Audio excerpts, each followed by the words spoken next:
Lots of noise around me. I gotta turn this fan off. I gotta turn that fan off. Good morning. Hello, hold on. Hold on, I'll be right there. Hello, good morning. Good morning, good morning, good morning. I'm like far away from my stuff. Oh, that's why. That's why. I'm too far away. Good morning. Oh, I sound so loud. Do I sound really loud to you all? Maybe I'm just like a little too loud. Anyway, good morning. Good morning, Neil. Jane. Okay, Jane. Let me just change something here. Oh, yeah. Not too loud? Oh, good. Because it sounds really loud in my ear. I don't know why. It sounds so loud. Anyway, good morning. Good morning. Hi, Oomph. Hi, Dan. Oh my God. I know I look like well, this is what happens when I just wake up with my hair from a shower. I woke up like this. No. Not really impressive, but I don't know where all this hair is. I don't know where this hair went. I don't know. Anyway, I'm sorry. I don't mean to play with my hair. How was everyone's weekend? Oh, no, it's fine. Thank you, Neil. It's fine. Or Dan, thank you. I really appreciate that. It's fine. I just, I always get a good look at myself in the morning and go, wait a minute. Wait a minute. Anyway, good morning, everyone. Happy Monday. It's Monday. Where's our Monday picture? We changed things. I changed things a little bit, as you can see. I changed the layout. We'll see how long this lasts. Where's my Monday? Where's my Monday? Oh, Monday. Oh, boy. But Monday morning couldn't guarantee that Monday evening you would still be here with me. Every other day of the week is fine. But whenever Monday comes, you'll find me. What's the crying all of the time?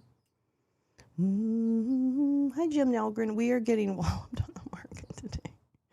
Well, maybe we are not. We might not be being walloped by the market, but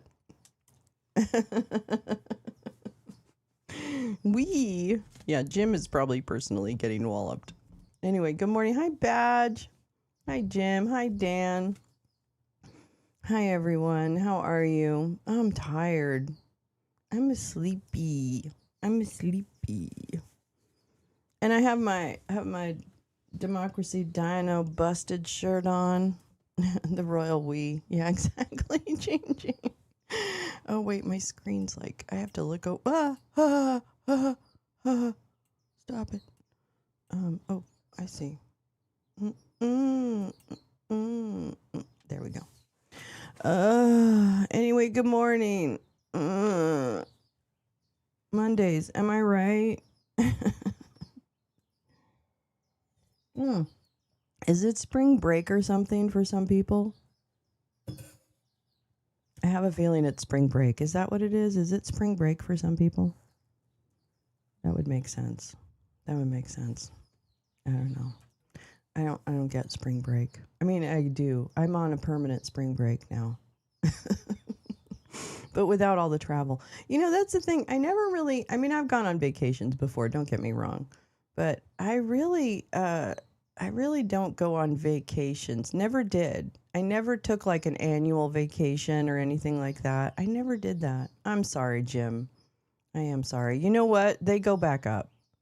It'll go back up, darling. I promise. Well, I don't promise, but I do think it will. I'm a little sleepy. But Jim, I am sorry. But you know what, Jim? It's just on paper right now. It's not a loss unless you take it. Okay? That's what we used to say in the biz.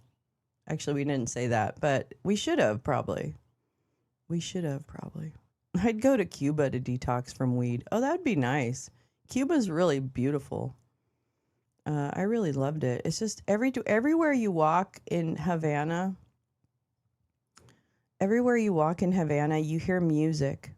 You hear music coming out of somebody's home or apartment or business or whatever. It's like you just hear music almost. That's what I thought about when I was in Havana with my dad. My dad loved to go to Cuba. I think he liked to do it because it was naughty, right? Like, I think my dad was a terrible person when it came to rules. He really did not like rules at all. He was a rule breaker.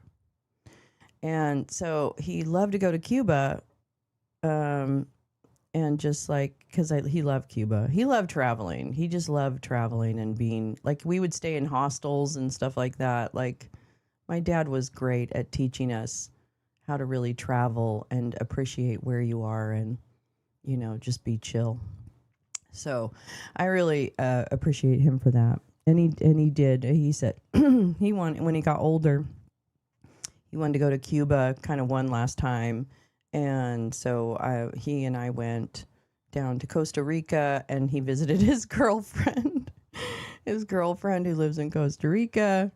I met her, and then we went over to Cuba from Costa Rica, which was one way you would do it when it was embargoed. But anyway, I don't know why I thought of that. But yeah, there was music everywhere in Havana. Everywhere you walked, you would hear kind of like a, you know, not Tito Puente, but you know, that Cuban, what's that called? Oh my God.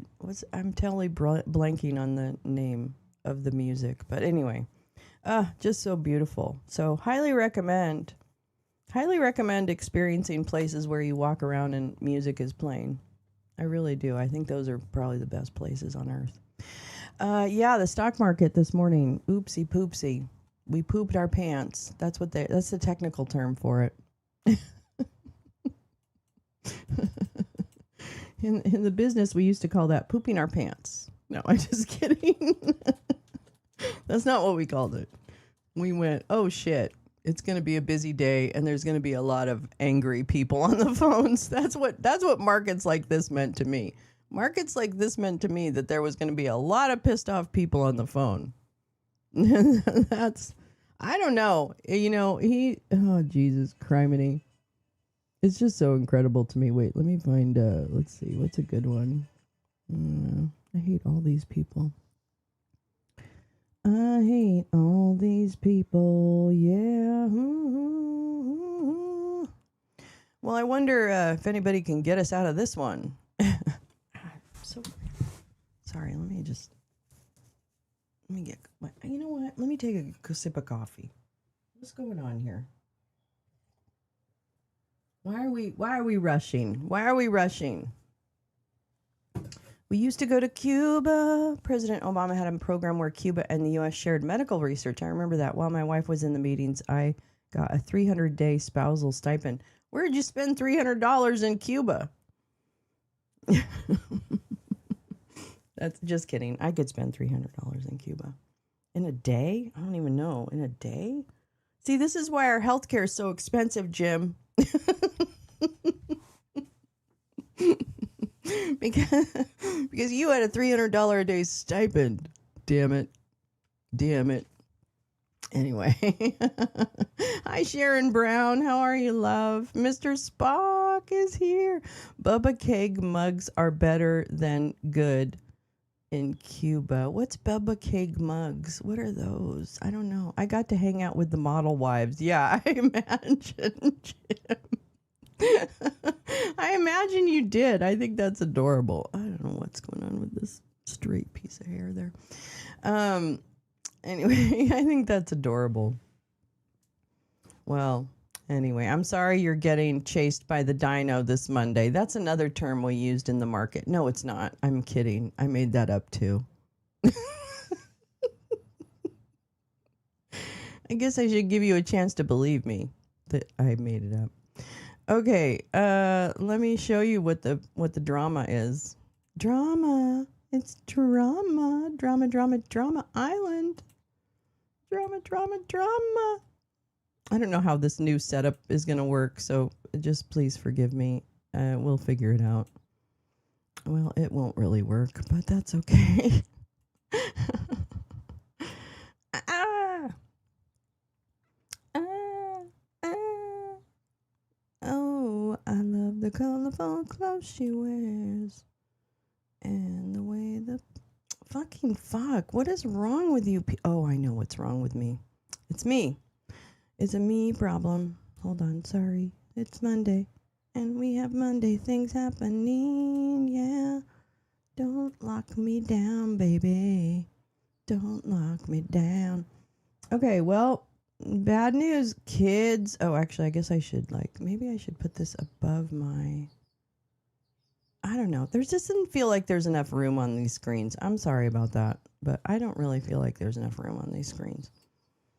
I don't know what to do about this stuff. Okay, anyway, Dow drops 800 points as stagflation fears grows with oil soaring above. There's a lot of words in that. $100 per barrel. I have to have some air. Hold on. It's very warm here. We're about to get a heat wave. We're having a heat wave. The resort daycare. Jim was at the resort daycare. Let me see if I can do... Oh, maybe that's a little bit better. Maybe that's a little bit better. I don't even know. I don't know how to do this streaming thing. I'm not sure how to do this streaming thing. Another phrase from Lolo's days in high finance. The lineup to jump out the window starts on the right. That's right, gentlemen. Line them up. Oops, line them up. I used to take baseball hats. The kids loved them. Oh, yeah, they love baseball. It's cute. It's a beautiful country. It's a beautiful, beautiful country. And I do not want us to take it over. I don't want us to bother it. I want the entire international community to smack the United States right across the face and tell us to snap out of it. Snap out of it. Anyways, my sister had her honeymoon there. Oh, that's so nice. That's right. Everybody else could travel there. It was just us who couldn't travel there. I forgot everybody could go there. Anyway, yeah, so beautiful country. Absolutely gorgeous. But this country, not so beautiful. We're having a little bit of a hard time right now. Oh, it has some of the best. Oh, I'm not a scuba diver. I don't like that. I don't like not being able to breathe, with free kind of thing. I don't like being limited in my breathing. Hi, Teresa. Good morning. Took a bunch of stuffed toys to kids in the DR one trip. Yes. Oh, I love the DR. I mean, I haven't been there. I went to Haiti, but I had all most of the kids actually from the high school that I worked at in Brooklyn were from families from the Dominican Republic. And so it was really beautiful. Oh my God. It was just like great food. Oh my God. We had the best potlucks. Oh shit. Anyway, so it was really good. But yeah, that's really sweet. My sister-in-law's Jamaican. Oh, that's so sweet. How fun. Uh-oh. Gal's coming in with the depression early on a Monday. State Department. Oh, it looks like a STIRT department. Oh, effective March 16th. Wait, what? What? Huh? Anyway, good morning, Gal. No, I'm just kidding.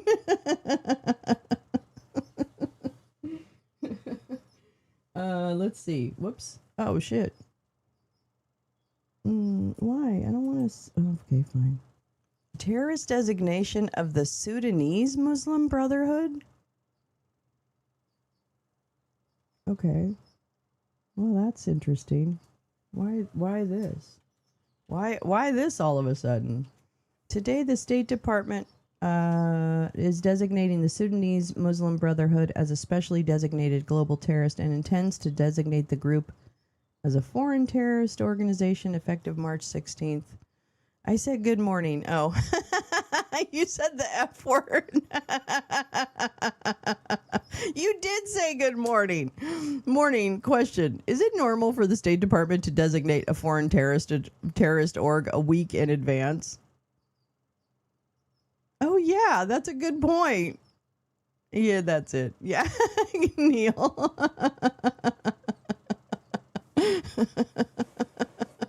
I'm sorry. It doesn't feel like those things have an effective date. Maybe they do. I don't know. Good fishing. Oh, yeah. See, I'm not a fisher either. My annual hideout was on Amagiri Cay in Belize. Oh boy, I've heard Belize is really beautiful. Good morning, Stephanie B. How are y'all? Aria, Sharon. Yeah, I guess. Wake up. It's Monday. It's Monday, damn it. Anyway, this is what we wake up to. The well-organized team at the State Department doing another crack-up job of State Department stuff.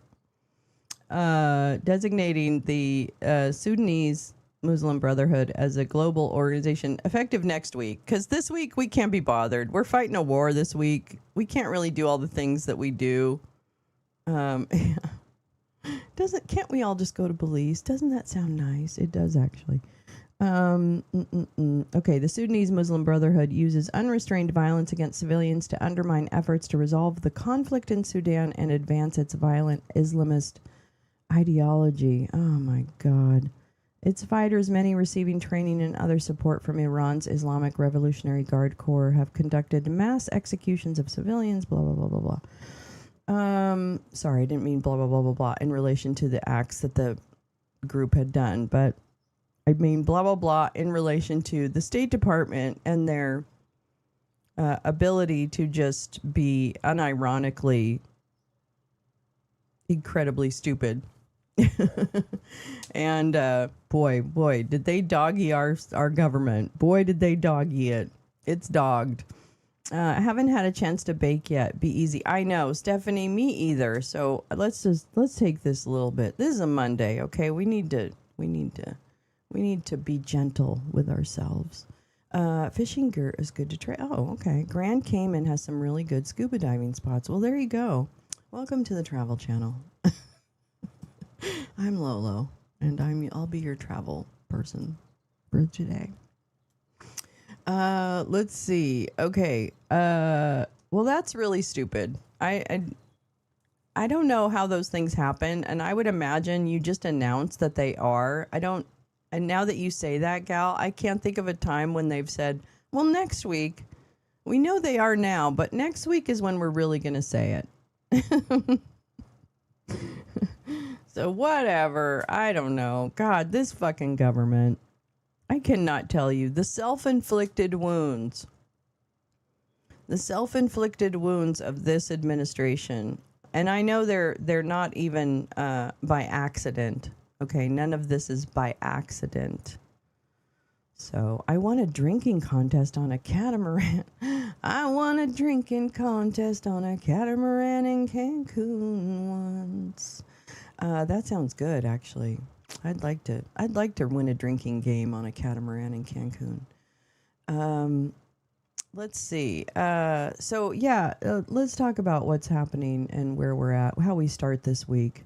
How do we begin this week? We begin coming off a weekend of death and destruction and enabling of kind of the cooperative enabling club that has started amongst despots in this world, and how they're all deciding to help each other subjugate their folks. So, that's kind of where we are. Oh, and self-inflicted wounds, right? So this entire boondoggle that we're experiencing, I'm really curious. In fact, I should look and see what Peter Thiel has done lately in terms of trading. Sometimes I like to look at what these dudes are doing or talking about. Like, are they out there? And I wonder about people like the donors, Peter Thiel, whoever. I mean, Mark Andreessen works in the fucking White House, so there's no problem there. He's all good. They sunk another boat. Okay, well, I don't know how you stop a despot government like this. I don't really know. This is uncharted territory. Well, maybe it's charted territory, but it's been a while since we've done a popular uprising. It's been a minute. None of us have direct experience, or not enough of us. Let's put it that way. Not enough of us have direct experience as to how to navigate out the fuck of this. But but we will try. Yeah. Too much. It's too much. I'm gonna drink. I'm gonna drink to see double and take one of you home. Jim, that's a good one. That's a good one. Okay, I actually have some things I curated for us this morning. I think I will do that. Let me just actually make sure that there's nothing like I'm so obvious that we're missing. I don't want to miss a thing. Oh, that's not it. I don't want to miss anything from you. Yeah. Yeah.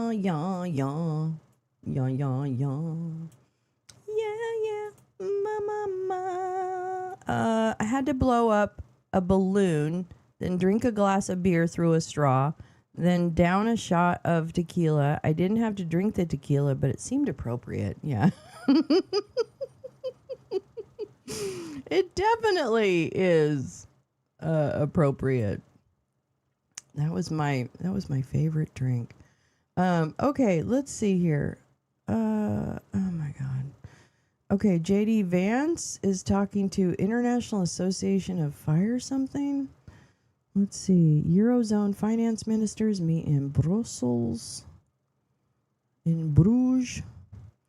Let's see. Or I guess Bruges is another city. I always thought Bruges was Belgium for Brussels. I know that's wrong. I'm sorry. Let's see. Oh, Don Lemon's on this morning. Oh, isn't that fun? Isn't that popular? Let's see. We unfortunately, another service member was killed. Okay. I did not know that. Well, I think it's I think we're doing a crack up job. Just want to say, I think it's a great job that we've all done. Taking out the Ayatollah and replacing him with, let me check my notes. Oh, that's right. His harder liner grandson. Oh, so now we've got a younger, angrier Khamenei. Okay, that's great. That seems to work out. I think, was that the plan? Was it the plan, Marco? Was it to replace the hardliner with an even younger, harder liner? Is that what we were supposed to do? How's that going to work out for you? How? What the fuck? The Shield of America's ridiculous.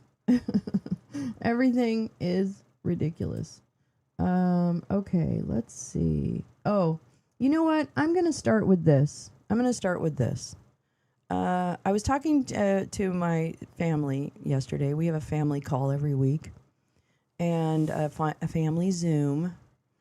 And my sister was like, if you haven't seen Al Sharpton's or heard Al Sharpton at at Jesse Jackson's funeral, you must. And she said it does contain the N-word. She wanted to warn us, but she said, I really would think you should make sure people hear his speech because he really nailed it. And it was really good. So I think I'm going to play Al Sharpton's speech. He does say the N-word. It's in the context of what he's trying to say. So, of course, he can say whatever he wants. But I want to play this because I haven't heard it, actually. I didn't watch a lot of Jesse Jackson's funeral. Good morning, Clark. So let's take a look at this. This might be a better way to start our Monday. We welcome the one and only Reverend Al Sharpton.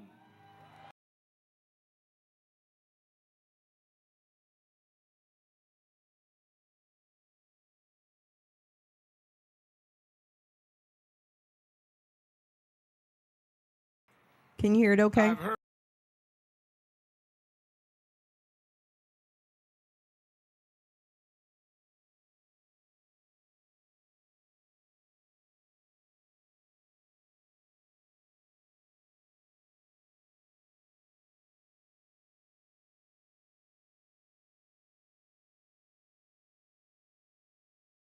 Okay, so we still haven't fixed it, obviously. He is. Oh, he's got his own show on MS Now or something.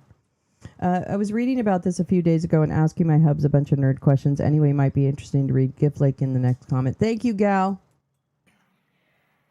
And to the matriarch of liberation, Mrs. Jacqueline Lavinia No Jackson. sound?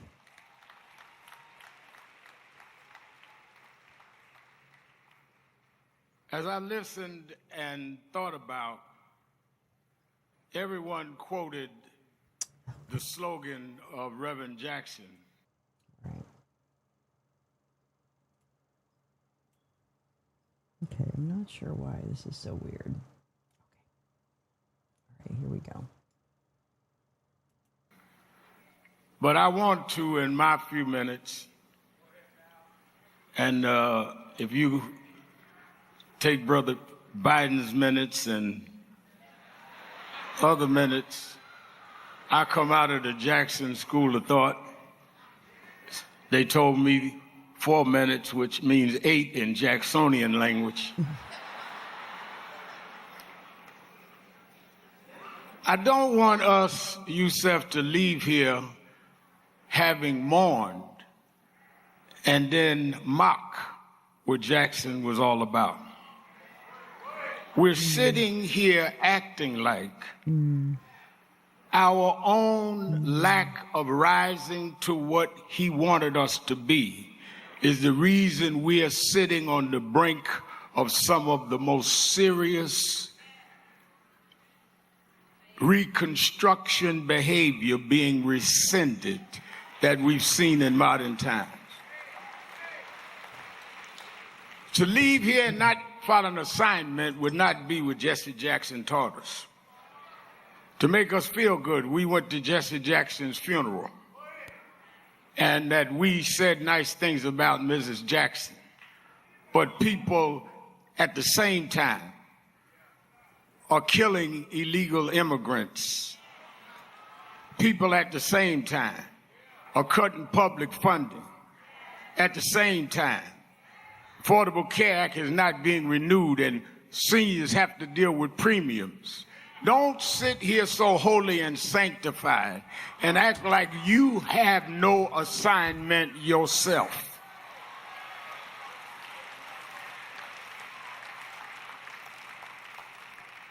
Jesse and Jacqueline Jackson did this. Do you realize they were born, he in South Carolina, her in Florida, when it was against the law? I'm not talking about a custom. It's against the law to ride in Southern buses. Against the law to use a toilet downtown. Against the law for you to eat in certain restaurants. And these two Southern-born, raised in Southern American apartheid, went on and put 2 of their sons in Congress, broke down barriers of voting. They did theirs. They planted a platform that led to an empowerment, and we are the generations behind them that have returned to those that were against us being empowered. Oh, they went against the Southern bigots in the overalls. We're dealing with manicured Fifth Avenue bigots.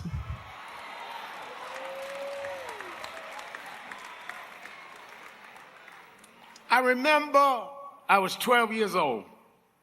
I was a boy preacher in the Church of God in Christ. Bishop Sheard knew my bishop, Bishop Washington. Bishop Washington, my mother was concerned I was getting into politics. They brought us to Reverend William Jones. His daughter's traveling with us.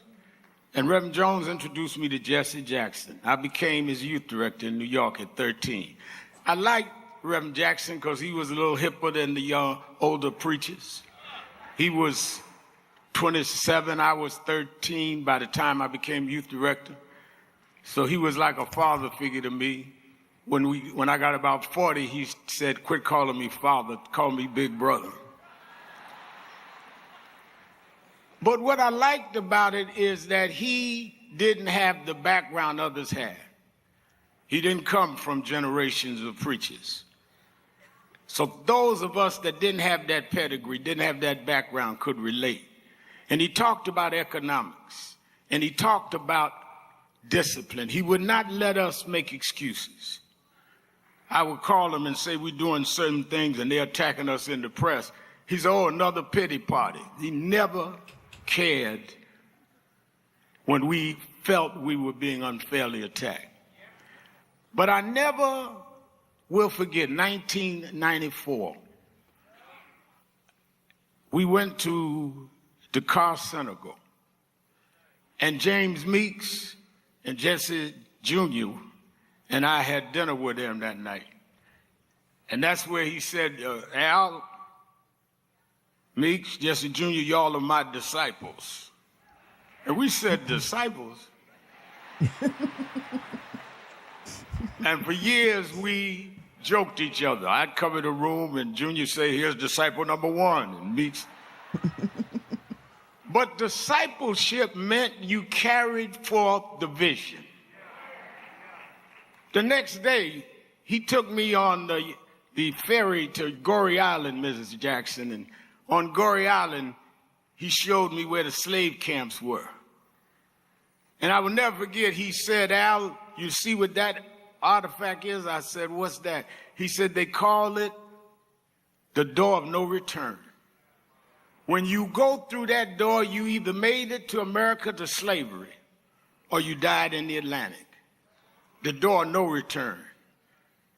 But I talked to him about 3 years ago, and I reminded him, I said, remember when you brought me to the door of no return? He said, yeah. I said, well, we did return. We returned the President of the United States, Barack Obama. We returned the Vice President, Kamala Harris. We returned with businessmen. They thought they sent us as slaves. We came back as global liberators. The problem is that too many of us did not join the movements that sponsored us. And there was a breakout in 2024 called Negro Amnesia, where you forgot where you came from and forgot how you got where you got. Therefore, they're trying to take back everything you have.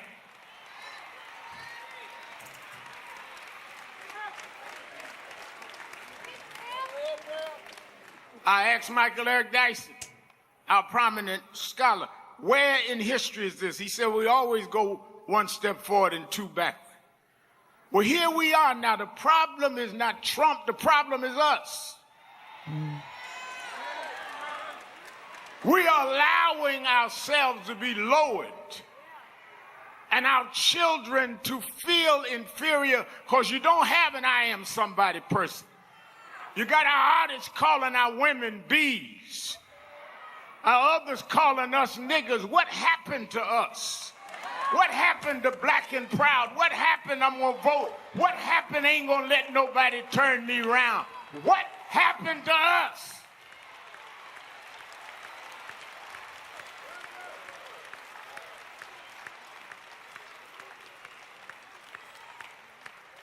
We believed our way. And we had the faith to do it. And that's why my challenge to you is that we should do what Jesse Jackson did. Not look at what you can see, but look at what you can believe even if you can't see it. Sitting up here talking about, oh, they got all the power, we can't win. We gotta win. Because they put the seeds of victory in us. If we just nurture them and grow, Hakeem Jeffries be the Speaker of the House. If we keep on winning, we'll get the Senate back. If we keep winning, we can save health care for our grandmamas. If we keep winning, we can bring about criminal justice reform. If we keep winning, we can have 2 Jackson boys in the Congress. We didn't come this far to turn around now.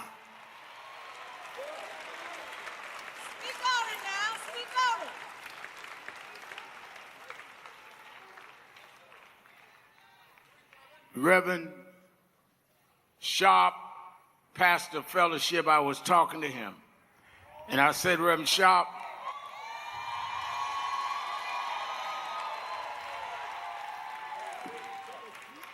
I was saying, Reverend Sharp, Jesse Jackson talked about keep hope alive.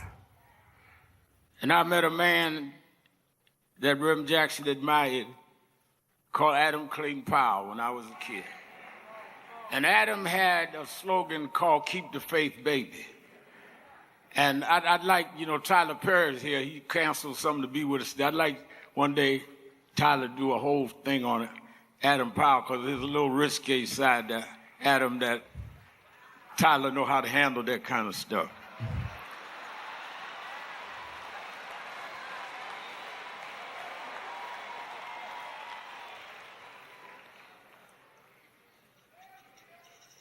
And between Jesse Jackson's slogan of keep hope and Adam's slogan of keep faith is what I challenge us and the Jackson family to do. Because my mother told me in my engine, I had two gears, hope and fear. Hope is that I hope a better day will come. Hope is I won't give up. Hope is that we come this far by faith. But she said, but sometime it's going to get dreary. And that's when your gear goes to faith. Faith is the substance of things you hope for, not hope for. The evidence of things not seen. Faith is when the doctors give up, but you hold on for another doctor. Faith is when you got bills to pay and no money to pay them. Faith is when they write you off and when they write you back. We come this far by faith, leaning on the Lord.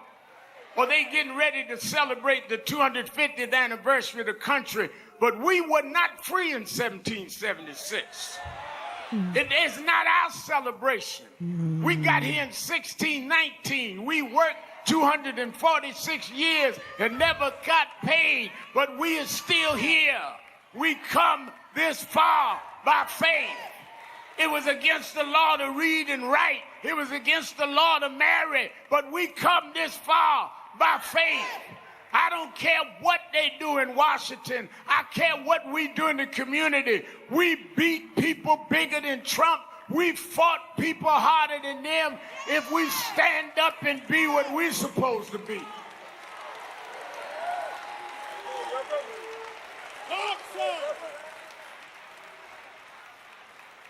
Private sector saying they're going to end diversity, equity, and inclusion. Reverend Sharp, we started Wall Street. Wall Street. We did that. Dealing with diversity. We did that. So you don't want a diversity in your boardroom?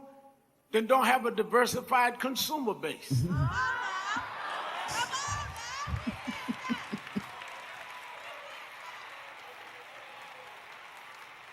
So what I'm urging you to do is leave here with some Jackson fire in you. Not just a program book, but to say I see the things the way they are, but I'm going to turn and change them. Have some Jackie Jackson fire saying I'm going to raise my kids beyond your expectation. I'm going to rise up anyhow. But Reverend, it looks bad now. Look at Iran. Look at what's going on in Minnesota. Look on. Yeah, but I was raised by them to realize that after storms, if we do the right thing in the storm, if we organize, if we register, if we do what we're supposed to do, there's always a rainbow coming out. The rainbow don't show until the storm is over. The rainbow gonna come out in November. The rainbow gonna come out in 28. We're gonna fix these tricks in 26 and march through the gates in 28. We didn't come this far to turn around now. We won't go back. We won't go back. We won't go back. And so, oh my God. Sorry. Let me just get rid of that for a second. Ah, I love that. Thank you to my beautiful sister who said, you have to hear it because it just, we grew up. I don't know. I don't know. That's what I grew up listening to. And I do find inspiration in his words that none of us should allow us to turn back, anyone to turn back. Yeah, so we just keep going and we keep trying. Oh, your dog came in for a snuggle. Oh, he could sense you had the chills. I just, I don't know if it's, I hope that people are still inspired by speeches like that, like younger people and things. I think so. I think they still resonate. Because that to me is just, those are words I need to hear during these times. Like, I really appreciate hearing Al Sharpton give voice to the frustration, anger, and hope. And that, people have beat things, or at least stood up to injustice in so many ways and for so many centuries. So, we all know we can't, there's no time to turn it off. So we just have to find moments like this where we can re-energize a little bit and keep going. It's just, it's mind-boggling to me, all the things that have happened in this world that, like just the diversity, equity, and inclusion. The minute that was like eliminated by our government, and then these companies just started like bending over and eliminating all the work and programs that people had done to help create work environments and other places that were free from harassment, that really encouraged people to understand others' perspectives, to understand how power works, right? And I think that all of that, I found all the DEI programming, or whatever you want to call it, I have always found that incredibly helpful and helped me be a better person, helped me be a better manager, helped me be a better person to understand what people might be experiencing. I don't think there's anything wrong with understanding what people might be experiencing and adjusting yourself accordingly. I mean, I think that's pretty good still. I think that's kind of the way, like this world is really for everybody. So thank you. Gal gave us this wonderful Atlantic article, which I'm going to read. I have a few articles for us this morning, and some video clips that I've curated, including that one that was the first. But let me go ahead and read what Gal has brought over for us. Boop, boop, boop, boop, boop, boop, boop, boop, boop, boop, boop, boop, boop. Good morning. I just want to say good morning again. On Sunday, I used to rush to my layover point in a Black community. I'd listen to the Baptist minister preach on a speaker outside the church. I never heard so many hallelujahs per minute. Oh, I think that's great. Yeah, I think I don't know. It really speaks. It's such a, I feel it in my soul, and I'm really grateful to him for that, for those words. I'm using Sharpton's like about DEI and consumer base now. That was fire. Yes.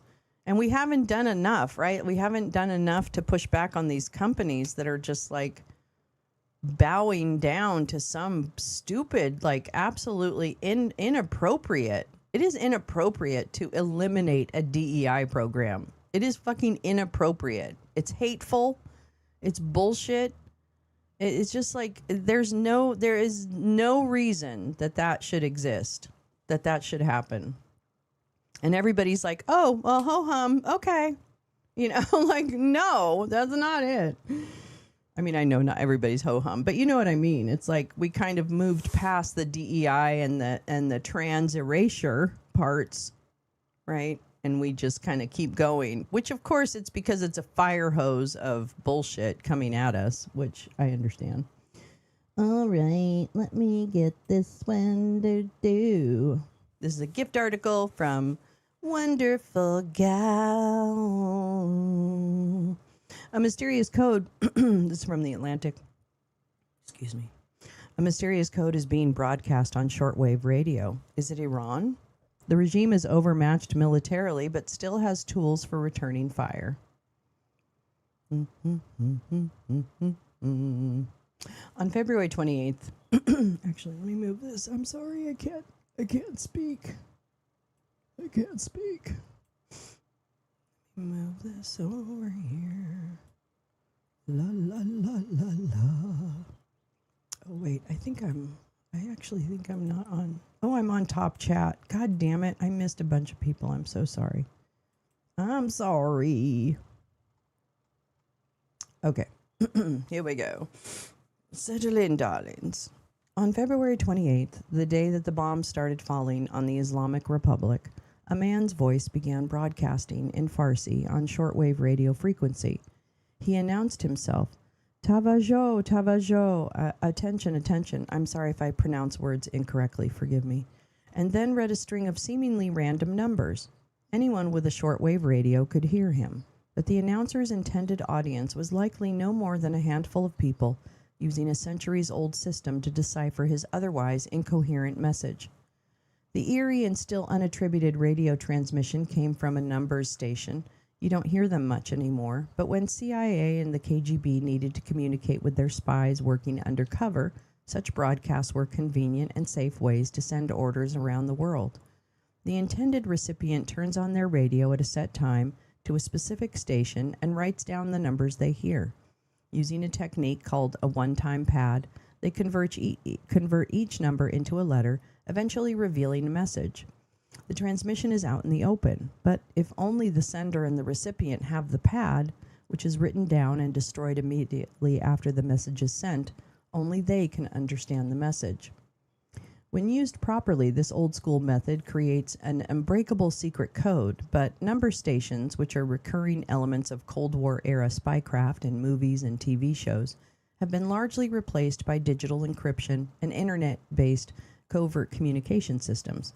So why is a Persian language number station broadcasting in the middle of a war in 2026? Here's 20 seconds of the transmission here. Let me make sure this is, yeah.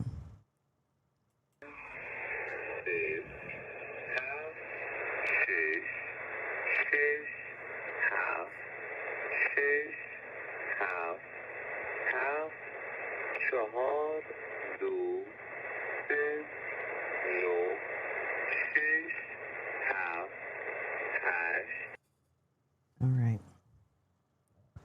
The mystery of the number station points to a murky shadow war with Iran underway long before the latest round of overt hostilities broke out a week ago. Both sides in this struggle have employed unconventional means, but the Iranian regime has been particularly reliant on asymmetric attacks, including against civilians. For years, the Iranian government has used foreign agents. Oh, you mean unlike us who bombed a school, bombed something that was next to a school and killed 175 people? You mean like us? Okay, sorry, just checking. For years, the Iranian government has used foreign agents, including those working undercover, to try and kidnap or kill government officials, activists, and journalists abroad. U.S. and European officials I spoke with this week are bracing for a return to that playbook as the regime fights for its survival in a war against adversaries that boast superior military capabilities. Within the past 8 years, Iranian agents, some of whom were mercenaries recruited online, have allegedly tried to assassinate former National Security Advisor John Bolton in Washington, bomb a political rally near Paris, kidnap an Iranian-American journalist from her home in New York, and kill Israeli business people in Colombia and Cyprus. On Friday, a Pakistani man was found guilty in New York of plotting with Iran to kill President Trump and other public officials. Although some of these thwarted attacks were comically ham-handed, Western government officials have taken Iran's plotting seriously enough to warn their citizens. In December 2022, the head of MI5, Britain's domestic security agency, announced publicly that authorities had uncovered at least 10 potential threats to kidnap or kill British nationals and people living in the UK. Western officials feared that a successful Iranian attack would escalate tensions and potentially lead to armed conflict. Now that the war is here, officials told me Tehran likely believes that it has little to lose by attacking overseas, including striking civilian targets. Under sustained attack by the U.S. and Israel, the regime may turn to asymmetric retaliation to try and maintain control. I'm just going to reorganize myself here. Cyber attacks are another weapon in Iran's asymmetric arsenal. The country has long had a sophisticated and diverse cyber force, which U.S. officials have linked to operations that have crashed banks at websites and probed critical infrastructure, including the control systems of a dam in New York State. Iran is also accused of interfering in U.S. elections, though not on the scale of more sophisticated actors such as Russia. So far in the war, experts have reported ideologically aligned hacktivist groups claiming to act on Iran's behalf, including by defacing websites, but have not seen clear evidence of government actions. The Iranian response thus far has been fairly muted, Adam Myers, an executive at the computer security company CrowdStrike, said at a conference in California last week. Oh, is that the one with the 1, 2, 3, 4, 5, 6? Or that was Cloudflare, I think. But didn't they have a password that was just really dumb? Oh, gosh, you got more. Okay, cool. Thank you. But as with physical attacks, it's the potential for Iran's government to cause damage that the U.S. officials has U.S. officials on guard. Iran has long viewed civilian targets as both legitimate and a high priority.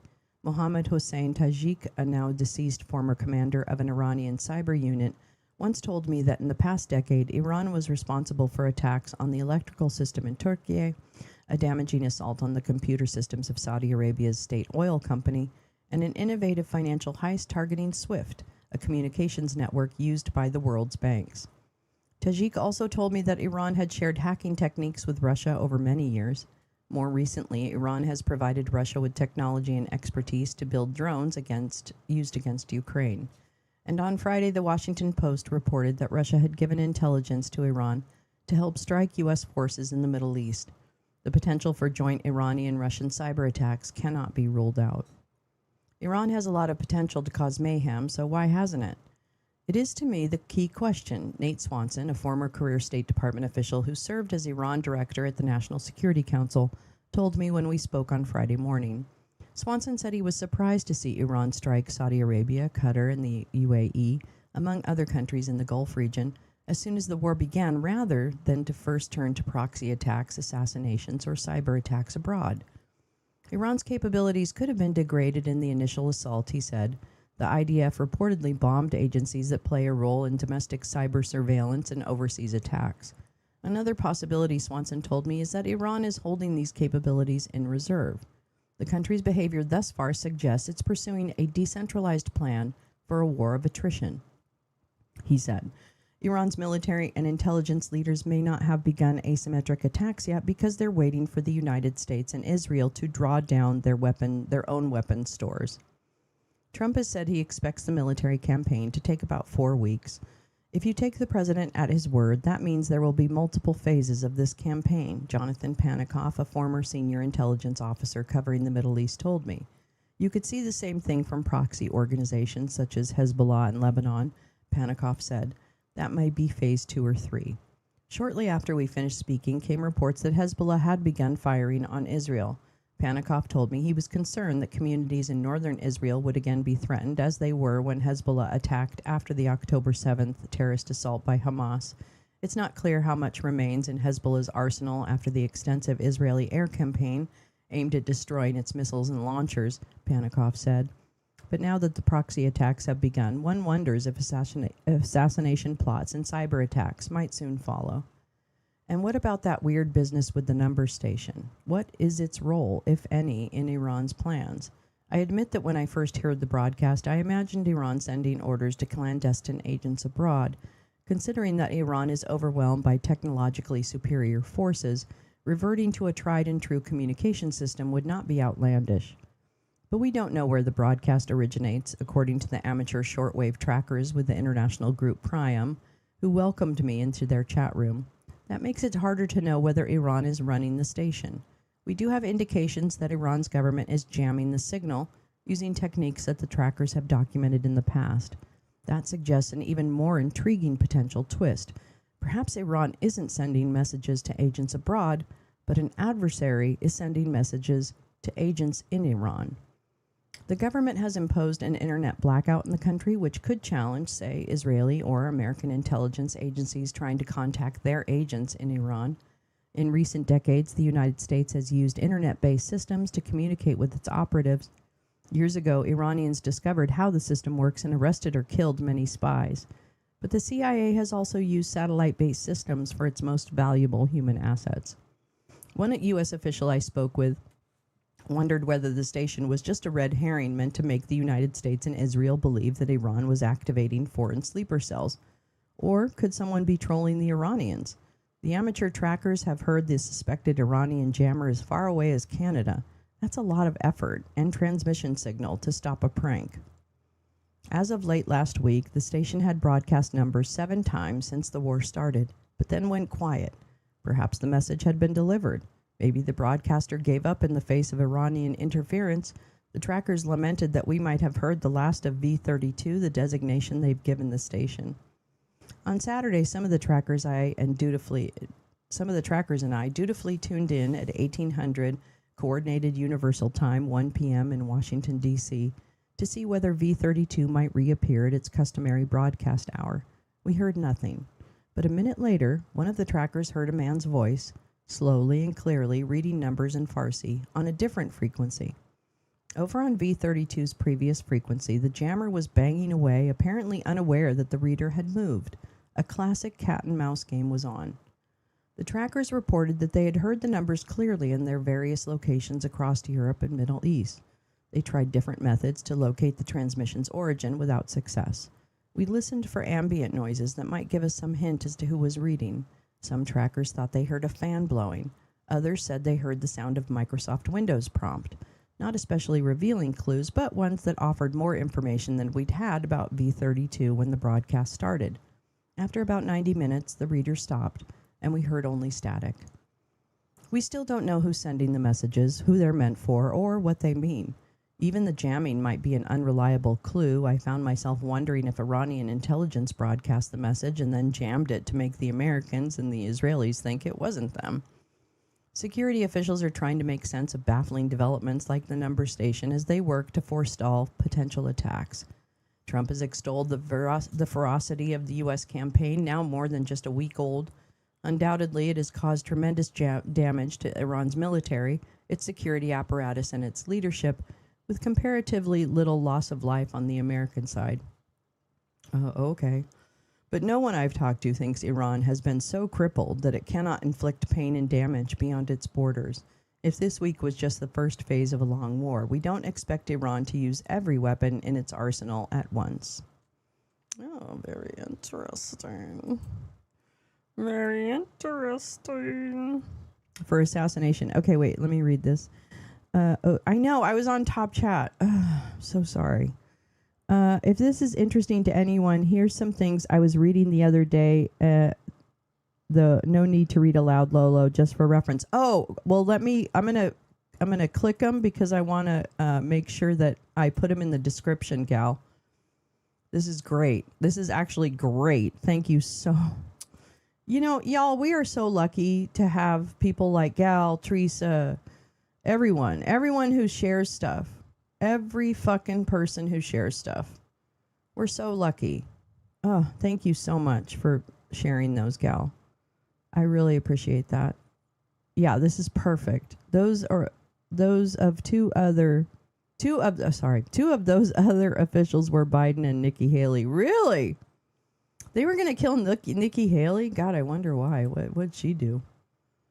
What did Nikki do? I also wanted to read a couple of things from, just the big papers. on this, and then I've got a couple of other stories that I want to read as well about. Let me just tell you what we've got for this morning, so you know. So we'll read this WAPO piece on an Intel report. Oh yeah, we're gonna look at this Bloomberg. I don't know. Oh, I don't know if I can actually read this. Oh, I think this is a gift article. Okay, this is it. Okay, so I want to read this Bloomberg article about Epstein.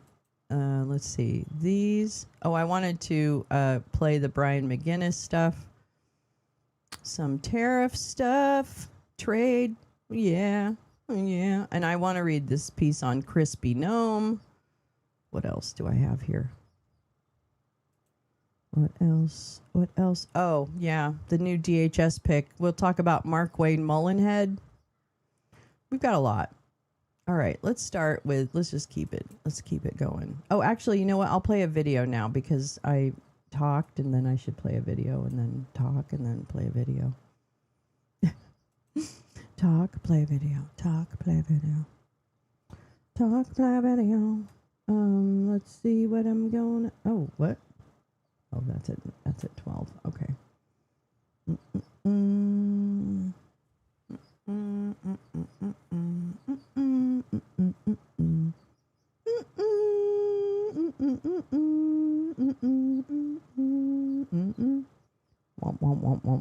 Okay, sorry. I got distracted. I was looking at bad pictures of Peter Miller or Stephen Miller. Okay, wait. What's my next one? Da da da da da da da da da. Scooby Dooby, Scoob Scoob Doob.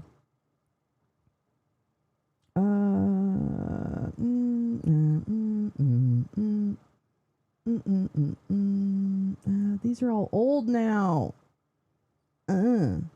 Oh, you know what? I want to play this. Oh boy. You're not going to be very... I am here with somebody who... You're not going to be very happy with me, but I want to play this. I was watching this the other day, and I was thinking to myself, gosh, you know, I wonder what the donors think.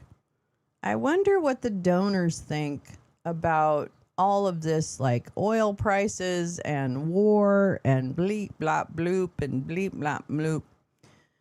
Just trying to wait, what happened? Cash was on the short list. Kid Rock was on the short list. Short list for what? Oh, yeah.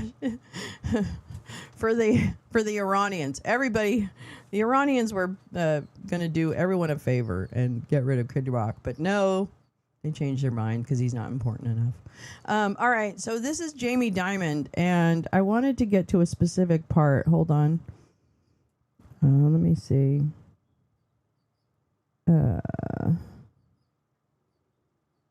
Okay, here we go. There's just a little part, not a lot. Well, basically, I'll give this. So, just so you know, Jamie Dimon is the he is the in Riyadh and he is the head of J.P. Morgan Chase. He came in after Epstein left, but he knew about Epstein. And he did nothing to help, like, address Jess Staley and other people that were from J.P. Morgan that were really bad. So he's been basically covering up for that, and now he's basically covering up for the billionaire profits, and he kind of gives up the game in this interview. So, yeah. Anyway, we'll listen to a few minutes of this, and then I'll. Dubai.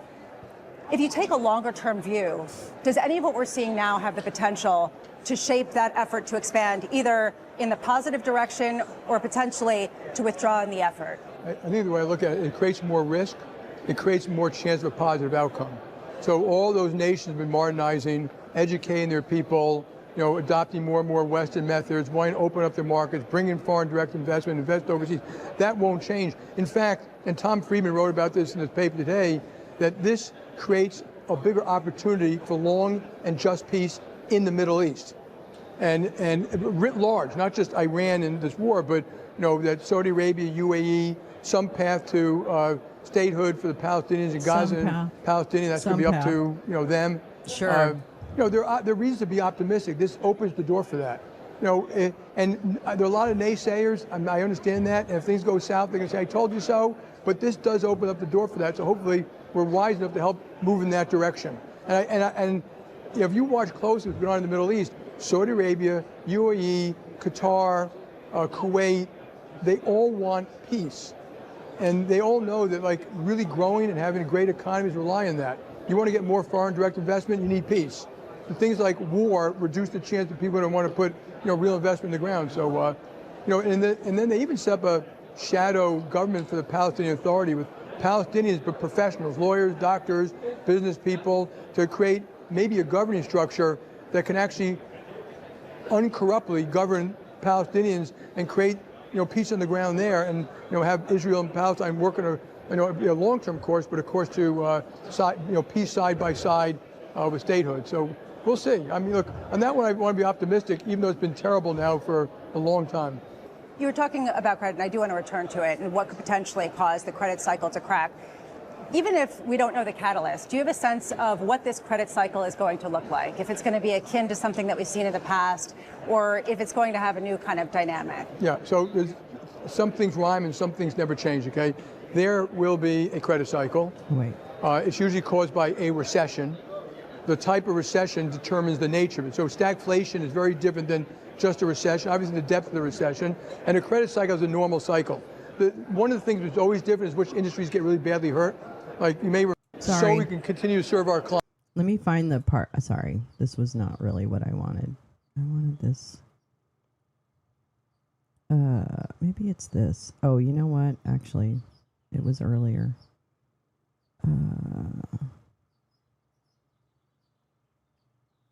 Let's see.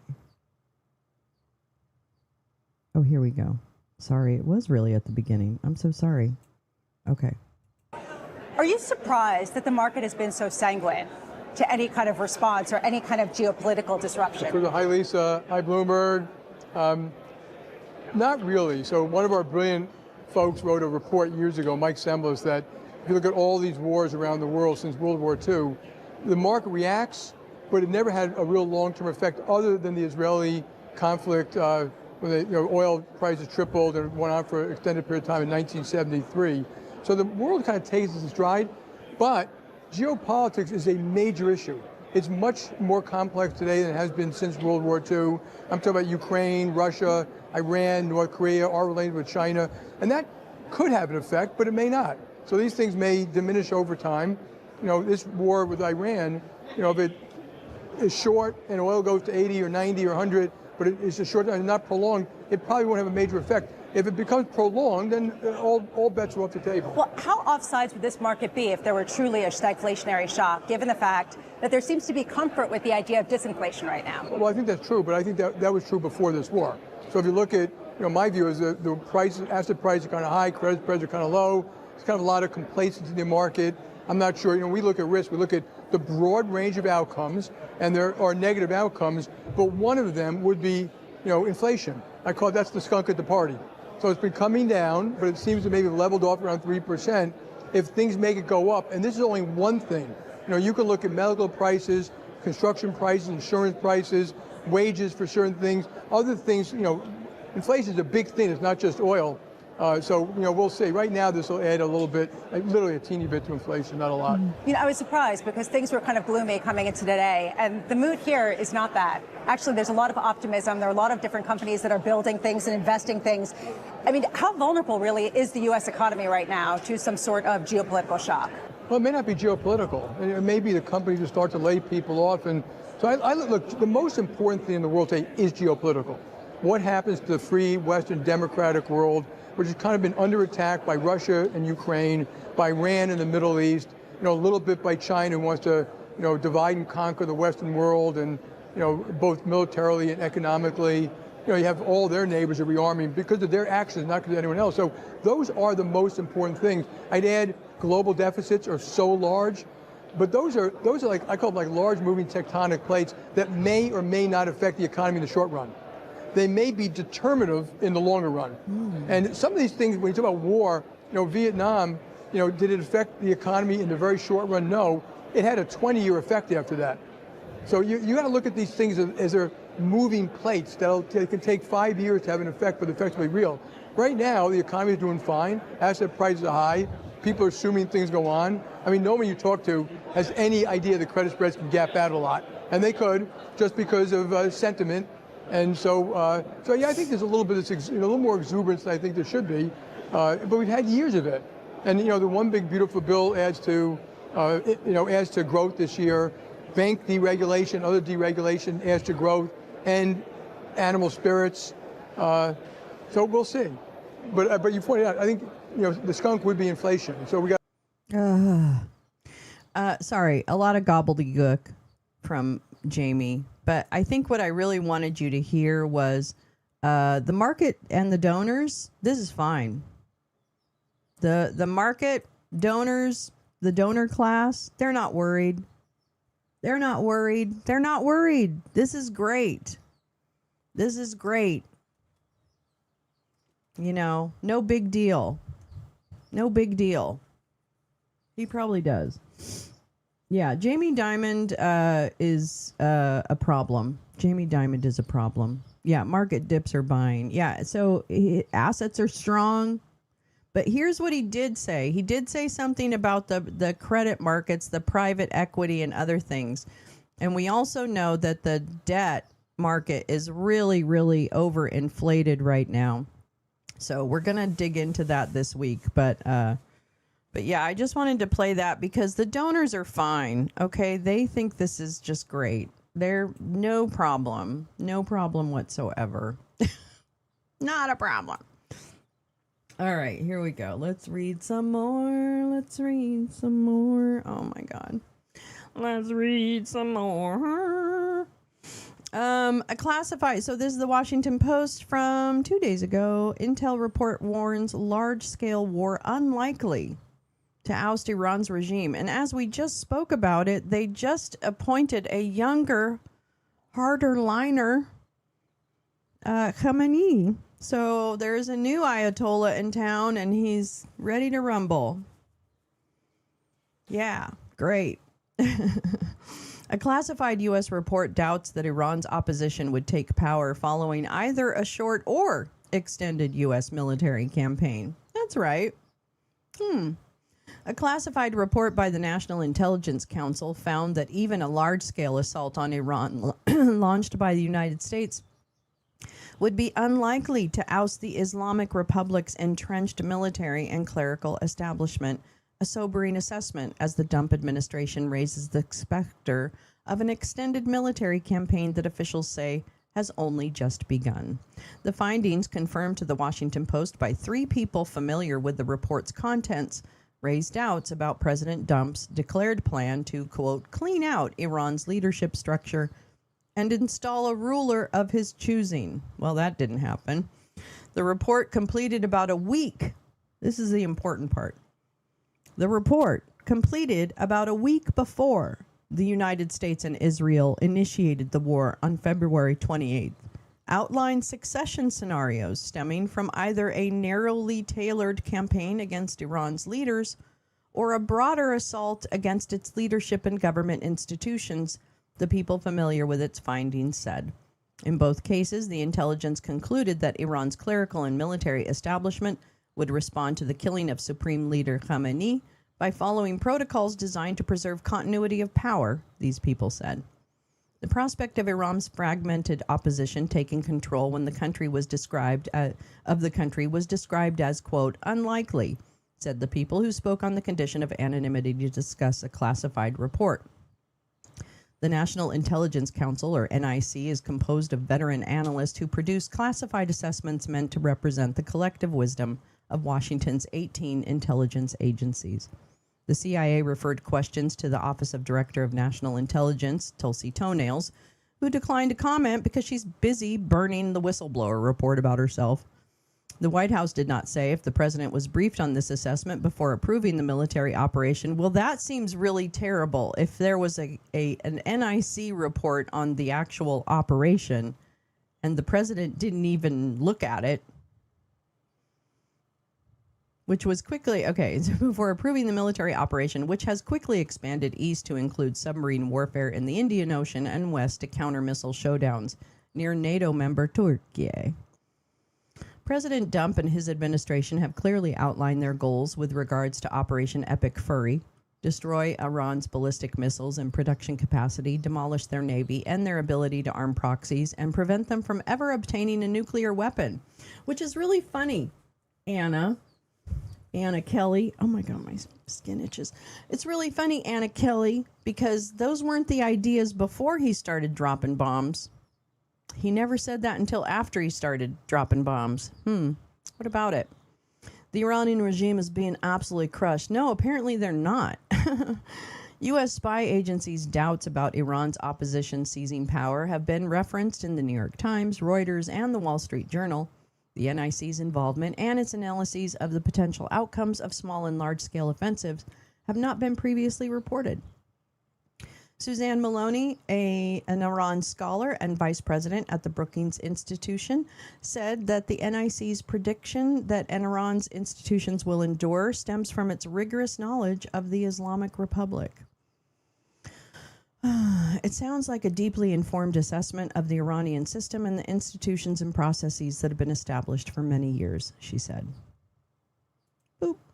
It does not appear that the intelligence report examined other possible scenarios, including sending U.S. ground troops into Iran, which he said in the gaggle on Air Force One this weekend that he would do it if he had to. So basically, ground troops on the table.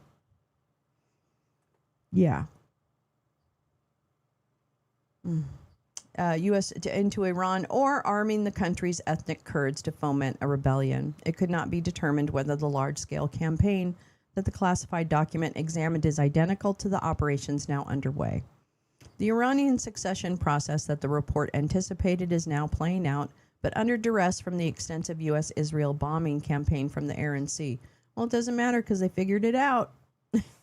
The replacement of the supreme leader rests with Iran's powerful clerical body, the Assembly of Experts, but members of the Islamic Revolutionary Guard Corps and the others within the country's security establishment also play an influential role. There has been intense speculation that the assembly will anoint the late supreme leader's son, Mojtaba Khamenei, but no official announcement has been made. Oh, but it was, and he is. The IRGC has been pushing Khamenei's candidacy, but has encountered resistance from other power brokers, including Ali Larijani, the secretary of the Supreme National Security Council of Iran, a Western security official said. As the war enters its second week, Trump continues to demand Iran's unconditional surrender. Okay. As he put it in Truth Social post, and suggested he should have a role in picking the country's next leader. Too late. Trump told journalists that the younger Khamenei is incompetent and a lightweight, and that he doesn't want Iranian leaders who will simply rebuild the country's nuclear and ballistic missile infrastructure. We want them to have a good leader. We have some people who I think would do a good job. What, Steve Witkoff?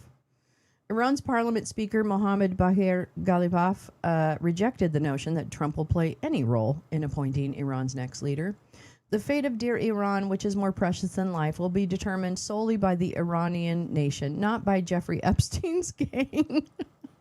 Ouch, Ghalibaf said on X, referring to the late sex offender who was close friends with Trump for several years before they had a falling out. Really? They had a falling out? Okay.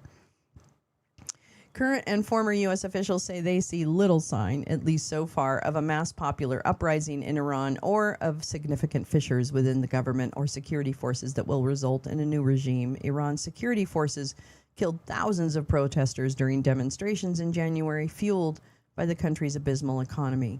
The guidance from Trump to the Iranian people has been to shelter in place until the U.S.-Israeli bombing campaign concludes. Really? Because I think I heard him say it's okay to get out in the street once in a while. But I could be wrong. With Iran's clerical and military establishment still in control, experts say Trump's ability to dictate political outcomes is limited. Bending the knee to Trump would go against everything they stand for, said Holly DeGrez, a senior fellow at the Washington Institute for Near East Policy. The upper echelons of the clerical establishment are ideological, and so their modus operandi is to resist American imperialism. Trump could play kingmaker if the regime were to crumble, but the NIC report does not view the establishment's hold on power as brittle. There's no other force within Iran that can confront the remaining power that the regime has, said Maloney of the Brookings Institution. Even if they're not able to project that power very effectively against their neighbors, they can certainly dominate inside the country. Wah, wah, wah, wah, wah. It's a Pez dispenser. A Prez dispenser. Oh, Dan, I get it. SCOTUS is watching it all burn down. They sure are, Dan. I'm going to tell you, I don't really understand how John Roberts, he seems like a normal person. I guess he's not. I just feel like, I don't know. You know, I used to, there was always this thing in corporations with like the emperor's new clothes, right? Like I would just find myself like completely unable to shut up and say, but what about, like, this feels like I constantly got told to be quiet when I was in corporations. And I think that it is, I don't know where the people are who are willing to make noise, who are inside the system. You know what I mean? And I know there are people that are really trying to resist in their ways. So I just want to acknowledge that there are people within the government who are trying desperately to resist and to slow walk or do whatever they can to stop tyranny. But it really feels as if it's kind of business as usual, and we're just like, oh, well, this is annoying, you know, and yet, I don't know, this has to stop. Like, somebody has to stop. Stop him. Please stop him. Please. Please. Okay, well, let's see. Let's go to, oh, that's that. I wanted to update on the guy who's with Israel. The guy who, Brian McGinnis, is the Marine who was arrested for standing up at a congressional hearing and denouncing the war in Iran. And he had his arm broken by one of the senators and a security guard as he was trying, and he was arrested. And then he disappeared for a minute, and people were concerned. But then I just found this update that I wanted to share. Okay. Because he's free from jail. Hey, we took an oath to defend this country from enemies, foreign and domestic, and we're facing domestic enemies right now. That's right. Our leaders are in cahoots with Israel, and they're leading America into unprovoked wars, and that's not right. And we got to stand up against it. The American citizens have to say no to our government's choices, and we don't want war. So that's why we're speaking up. And free Palestine, and Palestine is our strength. The Palestinians are suffering far worse than any of this. Right. So it gives us unending strength. So here we are. Free Palestine. So that is Brian McGinnis out of jail talking. I'm not going to play the video of him having his arm broken. But it was a very violent video. And so I just wanted to give that update because I was wondering what had happened to him and wasn't able to find information about it. Let me go and see. Oh, here we go. We'll go to this. I think it was either Oren or Teresa that gave me this article or that shared this article, and I picked it up. Where is he from? I don't know where Brian McGinnis is from. Hold on. Let me check.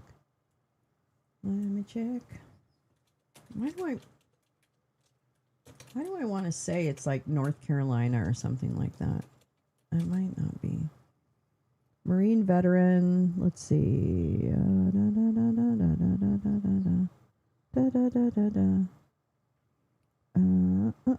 Oh my God! Born in 1982. Oh my Lord! Oh, he's a Green Party candidate. He's from Illinois. And I think he's running. Oh, he was part of the Freedom Flotilla. Oh, okay, cool. And in 2026, he's the Green Party candidate for the Senate seat in North Carolina. He's in North Carolina. I knew I had heard that in relation to him. So that's where he's running as the Green Party candidate. There you go. God bless him. God bless him. Yeah, doesn't he sound North Carolinian? Yeah, exactly. Hi, Carrie. How are you, darling? Welcome. Welcome, welcome. Hello there. I see that the Star Trek fans are here today. Yes, they are. Spocko's brain. How you doing? How you doing? Good to see you. He's a firefighter in Raleigh. Oh, there you go. That's right. He's a firefighter. I forgot about that. Yep. I know Dan said earlier, this is the Broligarch's plan. They will not be harmed. Yeah, I mean, that's basically a cue Linda Lavin. God, I love that movie. Alice. Anyway. Yeah, let's see. Oh, Jim says, it's 63 degrees and sunny. Instead of sitting here watching the stock market collapse, I'm taking a page out of Dump's book and heading out to play some golf. Well, there you go, Jim. There you go. Attaboy. The market will go back up eventually. I don't know when, but it will. I hope he doesn't turn out to be a spoiler candidate. I don't think so. I don't think he will. I mean, I think that not that Green Party needs to be the one that rises up, whatever. But I think it's time for a refresh look at labels, right? And what we can do. Wiki says he's married to a Palestinian woman. Aw, that's sweet. Yeah, not intentionally. Yeah, not intentionally, but just to kind of divide. Yeah. Well, I guess we'll have to see what happens. I don't know. That's the problem. I don't know how we fix that problem where we're able to, ranked choice voting, I guess, is how you fix that problem, right? Isn't that what people say? So that makes sense to me. This is a piece from an independent periodical online called The Antagonist magazine. And this was an interesting piece. Gal, did you send this? Oh my God. I'm so sorry. I really apologize. Just know that I never find any of these things. I probably find 1% of the stories I read to you. Mr. Spock and Spocko's brain are here today to meet each other. Kristi Noem wasn't fired. She was promoted. While her removal from the Department of Homeland Security is being celebrated, the president created a position to reward her for her cruelty. On Thursday, former Secretary of Homeland Security Kristi Noem was removed from her position to much fanfare. Many have called for her resignation or impeachment since her confirmation just over a year ago. In Congress, Rep. Delia Ramirez from Illinois has been calling for her resignation since April 2025. As many across the political spectrum celebrate her ouster, what they're seemingly overlooking is that she was simply reassigned to working with Secretary of State Marco Rubio and Secretary of Defense Pete Pigsbreath. Noem's official title is Special Envoy for the Shield of the Americas, Western Hemisphere, a position created just yesterday specifically for her. In working with Rubio and Hegseth, she will be overseeing the White House's efforts to control Latin America. The foreign policy implications of her position will open the door to doing much more harm to Latin Americans and Caribbean islanders, given her history, her treatment of non-white people, and her blatant disregard for the law domestically. Her actions now have international implications. Combining Noem with Rubio and Pigsbreath, both of whom have ignored domestic and international law, this is an escalation by the White House. Oh, no. Thank you, President Trump, for appointing me as the special envoy for the Shield of the Americas, Western Hemisphere. We're going to have to shorten that because I can't say all that every time I introduce myself, okay? Special envoy and pretty girl. That's what I am. Okay. Secretary Rubio and Pigsbreath are incredible leaders and a hell of a drinking buddies. And I look forward to working and drinking with them closely to dismantle the cartels that have poured drugs into my system, our nation, and killed our children and grandchildren. I guess not us, but maybe just our grandchildren and children? I don't know. Said Kristi Noem in an emailed statement. The Western Hemisphere is absolutely critical for U.S. security, so put me in charge. In this new role, I will be able to build on the partnerships and national security expertise I forged over my brief time as Secretary of Homeland Security. Now I get to go to Cuba. Yay! She didn't say Cuba. All right. Within hours, a media note was issued declaring that the Shield of America Summit would be held in Doral, Florida on March 7th. But the same day, meetings with some Latin American leaders were already planned. Those invited consisted of leaders with directly aligned with Trump's dominionist plans for Latin America, many of whom were recently elected after Trump openly meddled in their country's elections last year. Out of 33 countries in Latin America and the Caribbean, only 12 leaders have been invited, a who's who of sycophants. Argentine President Javier Milei, Bolivian President Rodrigo Paz, Chilean President-elect Jose Antonio Cast, Costa Rican President Rodrigo Chavez, Dominican Republic President Luis Abinader, Ecuadorian President Daniel Noboa, Guyanese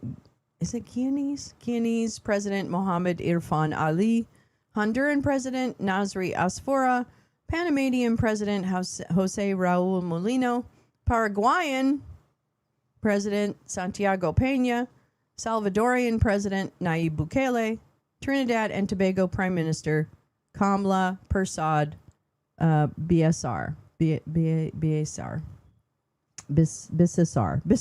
Sorry. Sorry about that.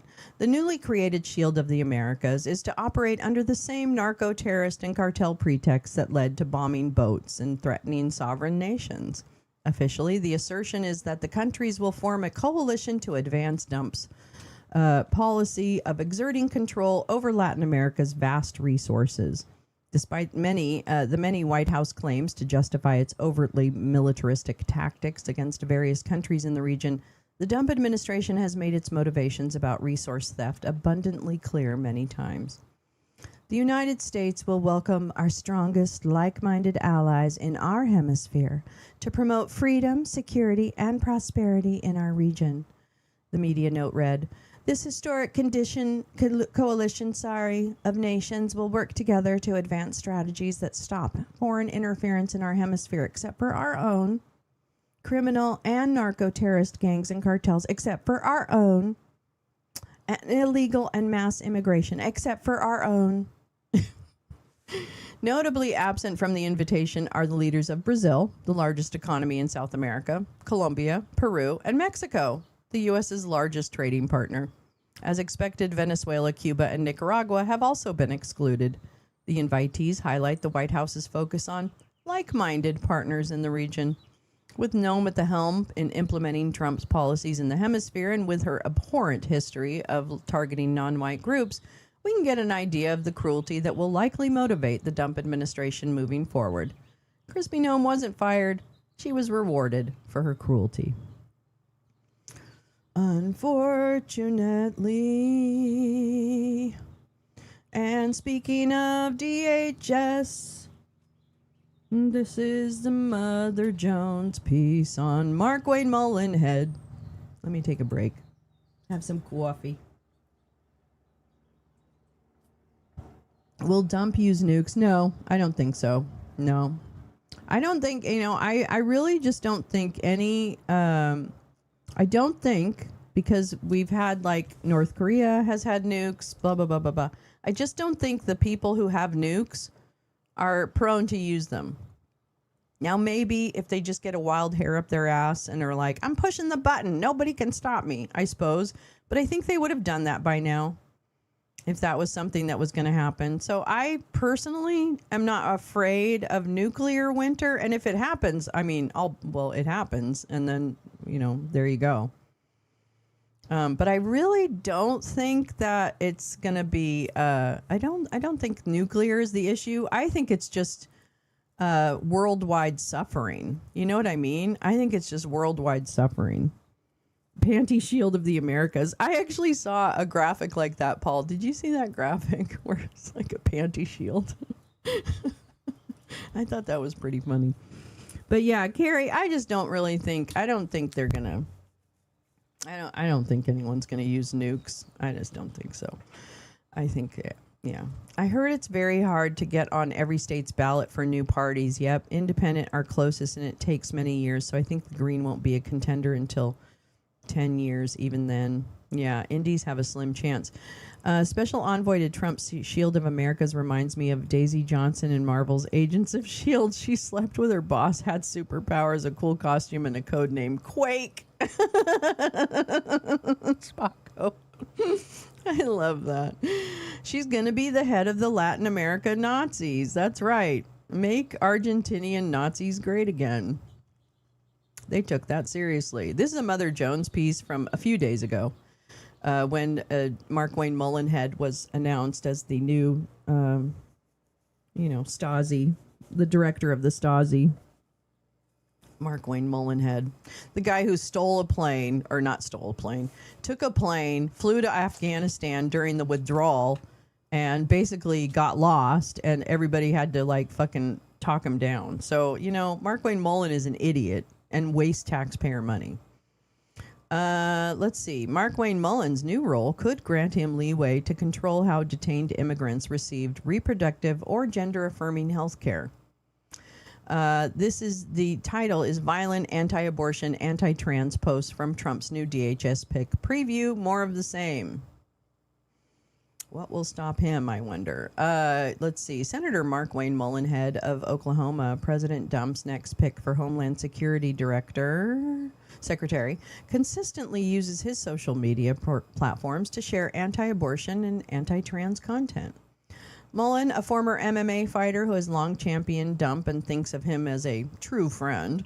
A pedophile is your true friend? I really, people need to ask Mark Wayne why he supports pedophiles.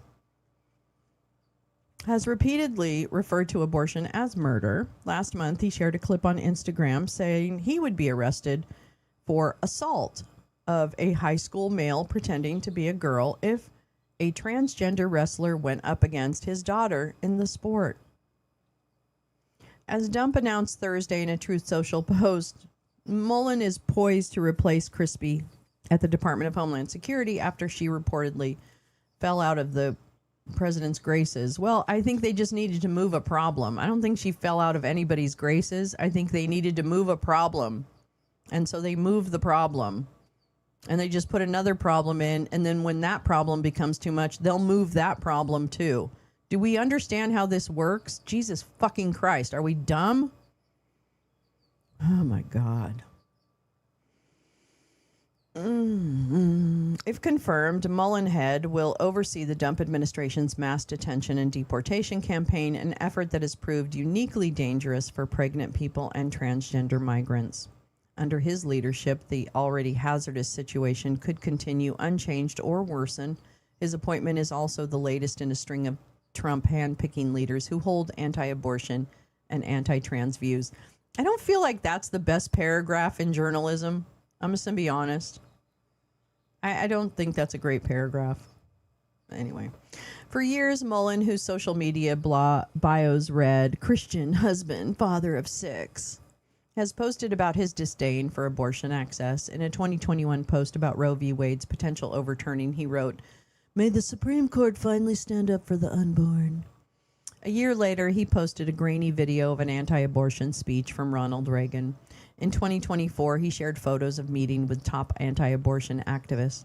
"Every child, born or unborn, is a gift from God," he wrote in a 2025 post.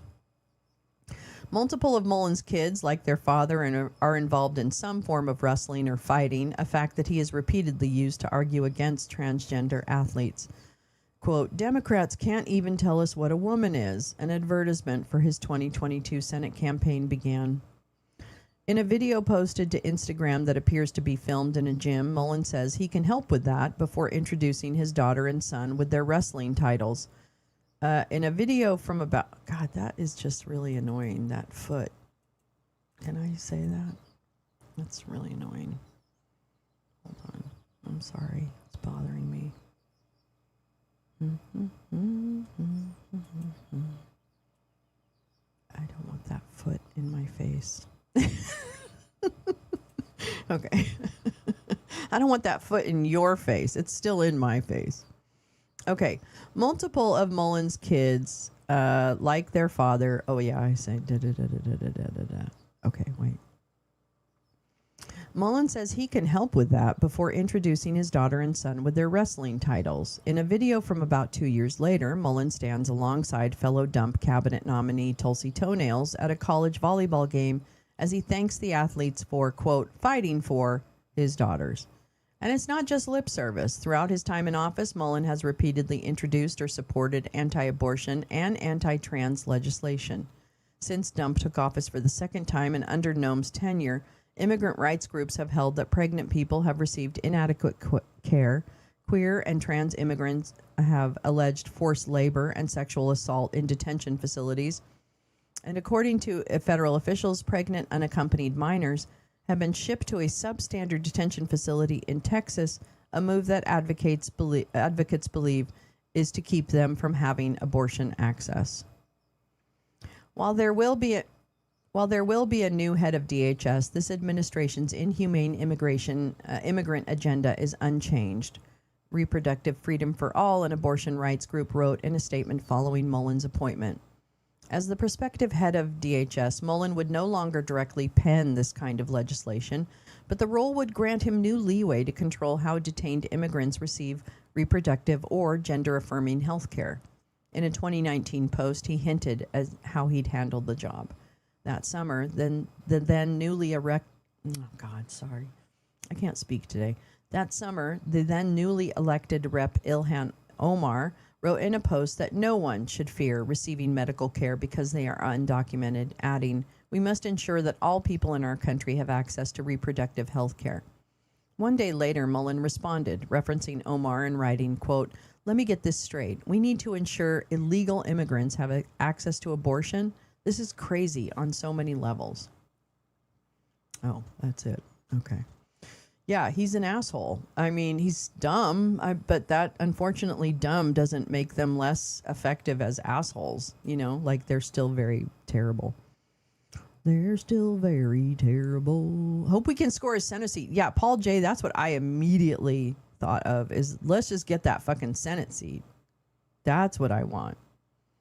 Won't he actually do that while acting, whether it's confirmed or not? Yeah, I mean, I think so.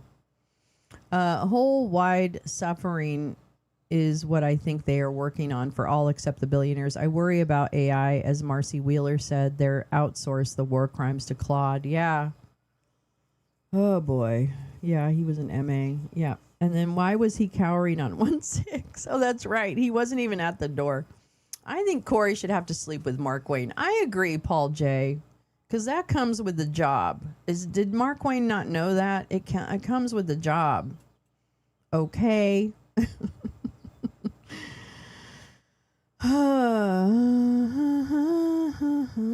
This is an older article. Let me see. Do I want this one? I don't know if I want this one. Oh, this one is also, gosh, I kind of want to play. It's an economics one. Okay, I think these are all, I think I have a couple of economics ones here. I got a couple of economics, and I got a couple of economics. Wait, where is this? Oh, the corporate miscreant. Oh, this one I wanted to read. Okay, let's turn into corporate greed. Actually, let's take a minute, because I'm going to smoke some weed and have some coffee. It's Oklahoma. Well, I don't know. Here's what I'm going to say. I think that we have been narrowing the gap when it comes to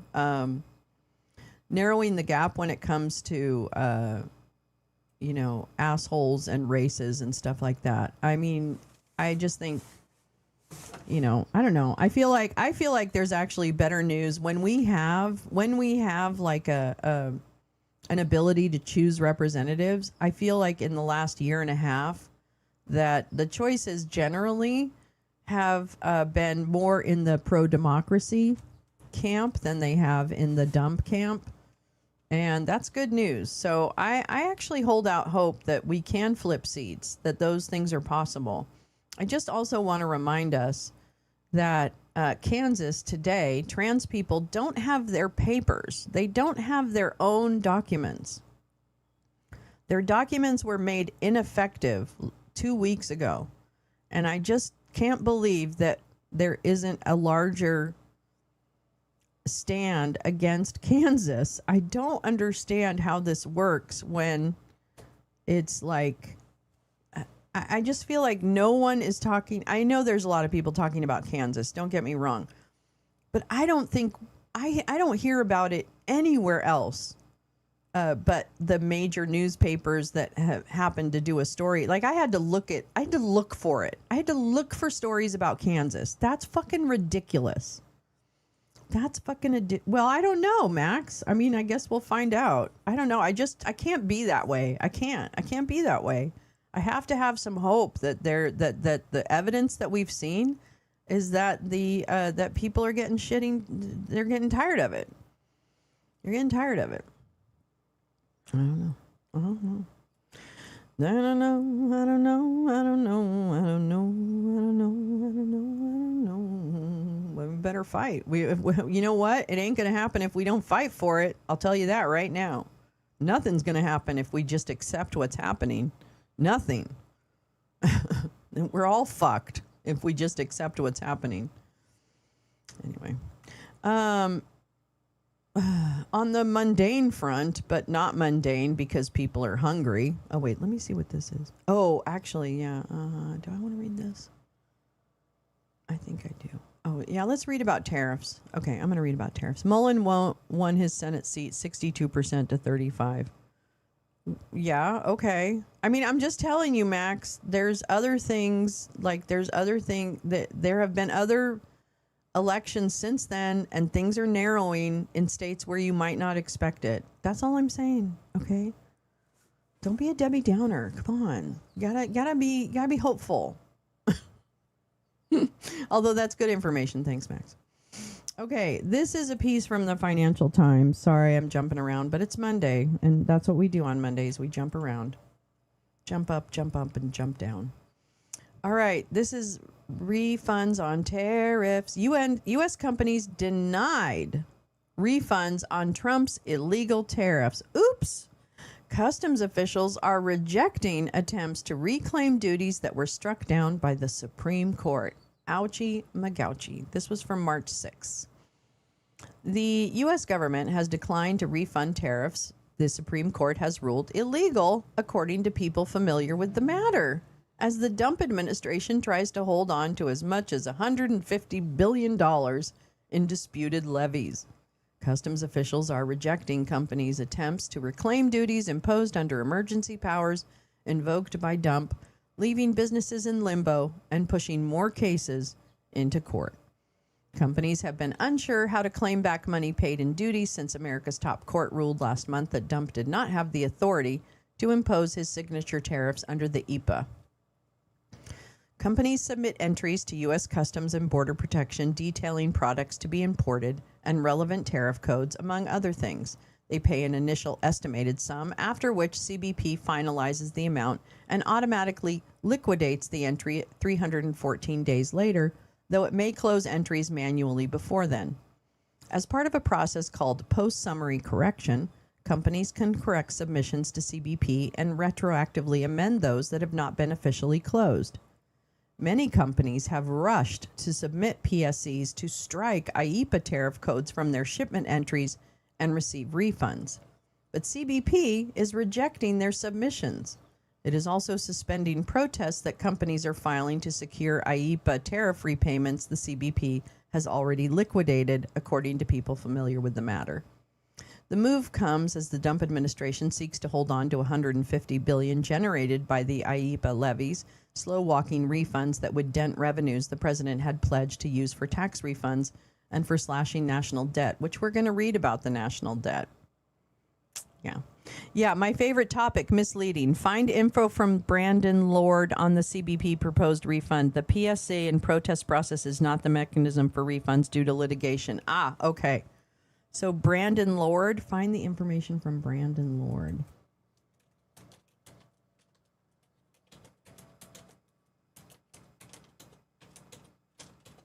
Fuck. Media literacy in action. Media literacy in action. Yeah, yeah, yeah, yeah, yeah. Where is it? 3 days ago. Let's see. Oh, okay. Wait, what about is this the one? I don't know if this is what you're talking about, but maybe this is a better.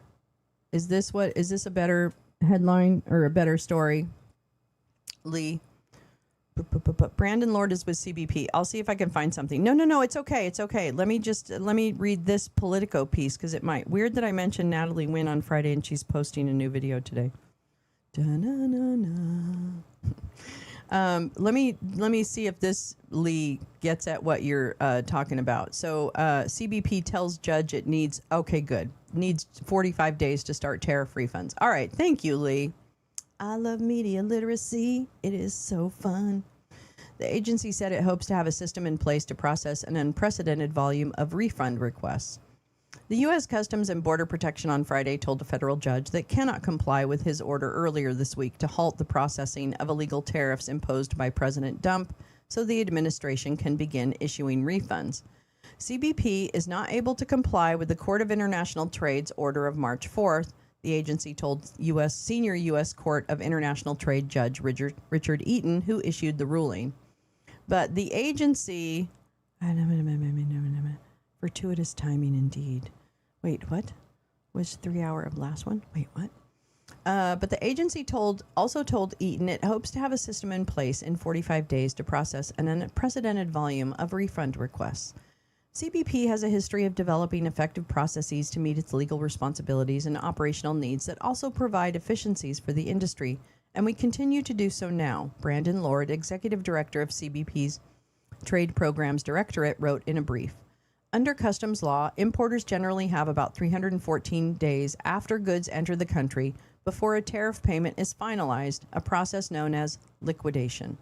If companies fail to challenge the duty and request a refund after the duty is finalized or liquidated, they must file a formal protest and, in some cases, challenge the decision in the New York-based trade court to recover the funds.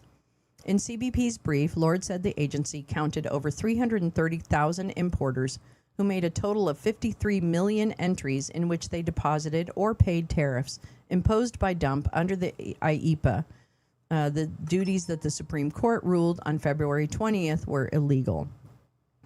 Those total an estimated $166 billion in IEEPA tariff revenue.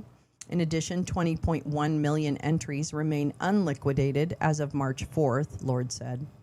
Given the volume of tariff entries CBP receives each year, the majority automatically liquidate using the agency's automated commercial environment trade tracking and tariff processing system.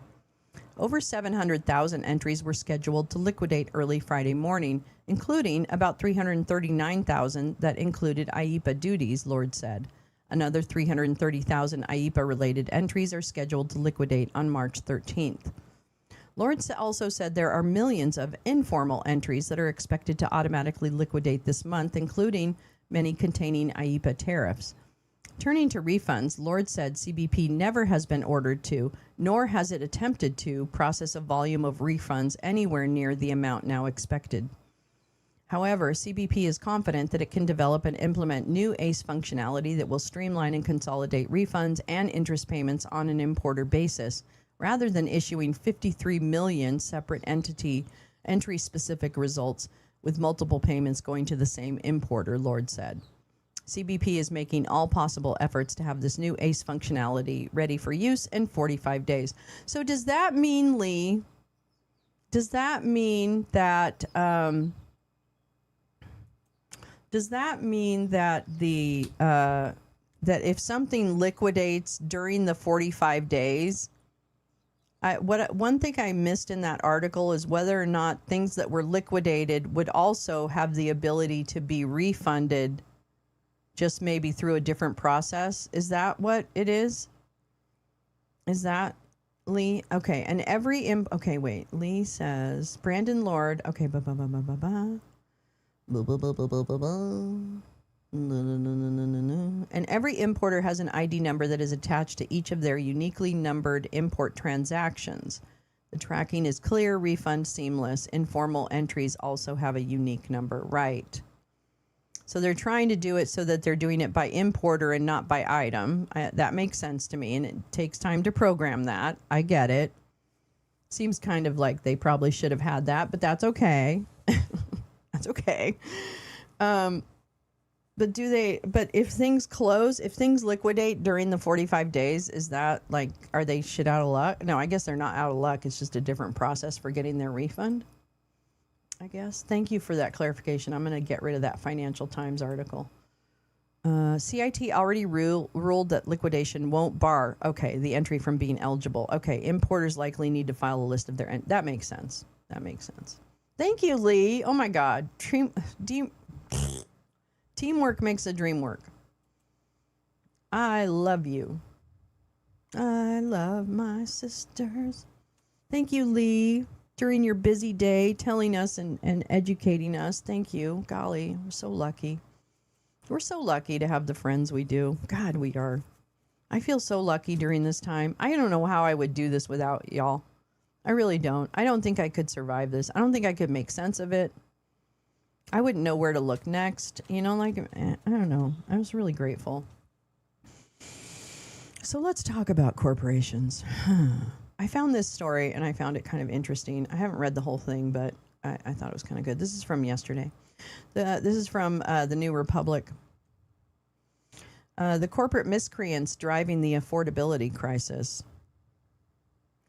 These 20 firms all have something in common. Their CEOs get paid millions.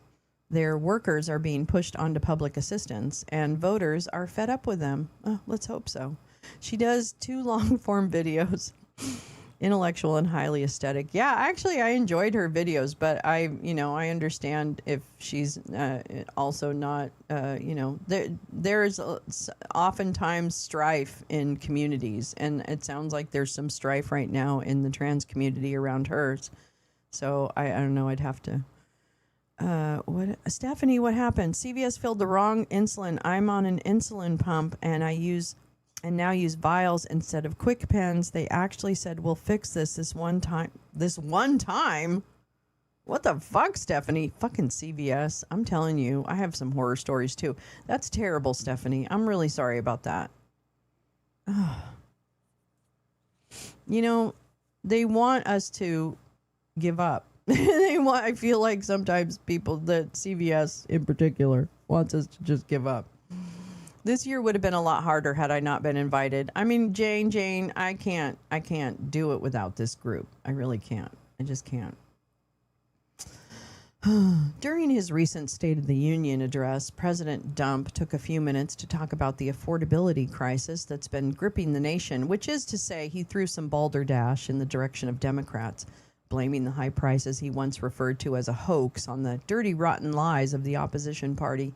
He then nearly pirouetted into his next point, declaring the crisis over. Their policies created the high prices. Our policies are rapidly ending them. I'm sorry. I know it's not funny, but I don't know. I laugh when I'm nervous.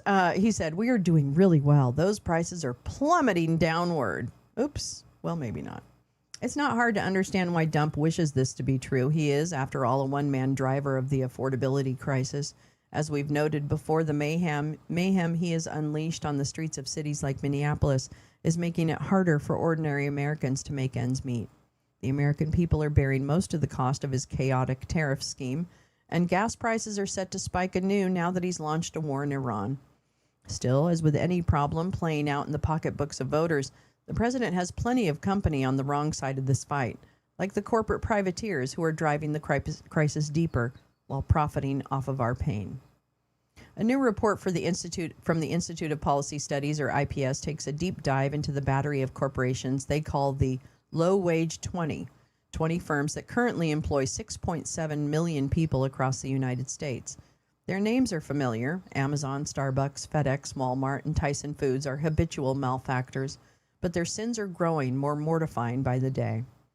The most mortal of these, per the IPS, is the way these 20 firms' low-wage business models have left many of their workers with no choice but to rely on public assistance. 15 of the company's median pay last year was below the $35,000 income limit for a family of 3 to be eligible for Medicaid in most states. At 13 of them, the pay fell short of the $33,000 threshold for a family of 3 to be eligible for SNAP. That's food assistance. It's bad enough when your business model essentially plans for government programs to provide the money you're not willing to pay. But as the New Republic's Grace Seegers has relentlessly reported over the past year, the funding cuts and regulatory hurdles embedded in Trump's one big ugly bill have pushed these programs and their beneficiaries into crisis. The IPS says corporate power is driving the affordability crisis in other ways as well, including a very basic one. They're just paying people less. Half of low-wage 20 firms reported a decline in their median pay between 2019 and 2024 after adjusting for inflation, the report says. Average median pay for the group dropped 4.6% from $30,000 in 2024 dollars to $29,000. These workers are increasingly getting priced out of the American dream, too. All 20 of these corporate miscreants reported median pay last year was below the $59,600 needed to afford the rent on a 2-bedroom apartment. Yeah, you need far more than that. 7 of the firm's median salaries are lower than the $25,500 average price of a used car. Meanwhile, CEO pay is doing what it always does, driving income inequality.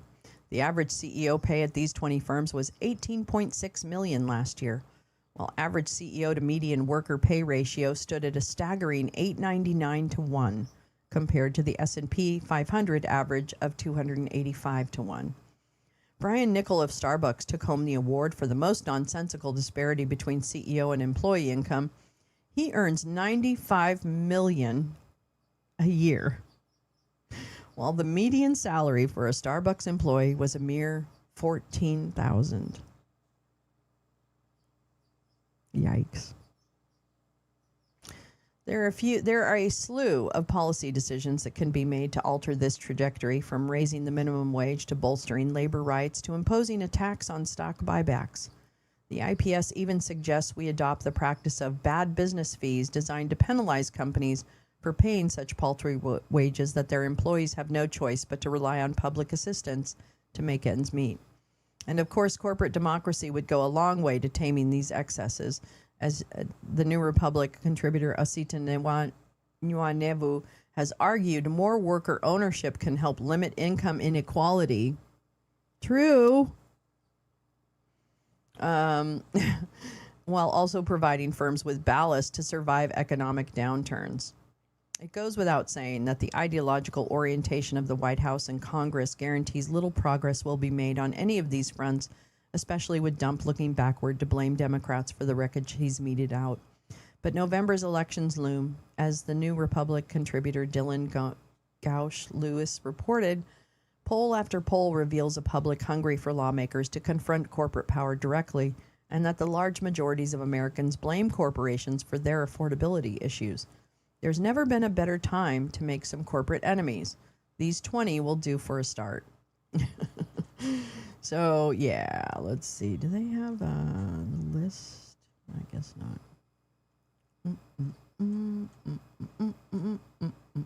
What's the low age 20? Let's see what this report says. I'll also link the actual report, even though we won't read it. But for those of you who are nerds, you're nerds. Yeah, 20 companies, 18 million for CEO salaries. How's that work? I say cap CEO pay. I know it's spicy, but I think you do it. I think that's one way to get at it. That's right. I said it. Okay, let me see what I got here. What else do I have? What else do I have here? What else do I have? What else do I have? This is...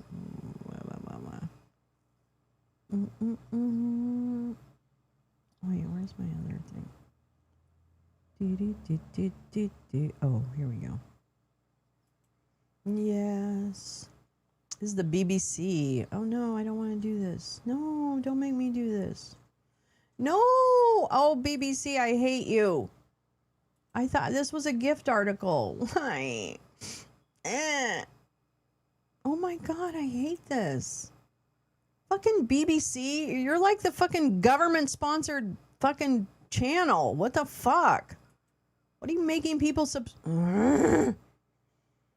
Okay, that story was free like a minute ago, but apparently not now. Okay, fine. Let's see. Is this what I wanted to really read? This is the Cato. Oh, here, from the radical leftists at the Cato Institute. I guess I can't read the BBC piece on it, but I can read the Cato Institute piece on it. Okay. The trade balance. You know, the trade deficit, the thing that we were supposed to be paying down. You know, remember that? This is from 2024. I'm not going to read the whole thing, but I wanted to just, this was more of like a definitional piece for me. But I wanted to, let me see if this is, okay, here we go. Let me just read a little bit of this. Are we winning at trade? How do we know if the United States is winning at international trade? If we ask that question about economic growth, the answer is pretty easy to find. You can look and see how much U.S. gross domestic product has increased. If we ask the same question about the labor market, we can look at the unemployment rate. So what is the equivalent scorecard for trade? Here's where economists part ways from most other people. Economists will answer the question by mumbling about national welfare functions and terms of trade gains. It will not be something that comes out in a monthly statistical release.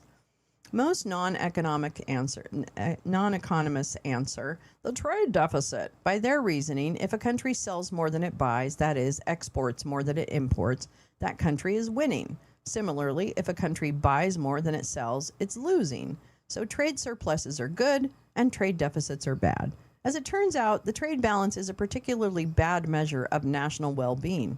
That's not just because of the problematic reasoning behind the argument, but because it's not usually what shows up in the numbers. We'll start with the numbers and then work to understand them.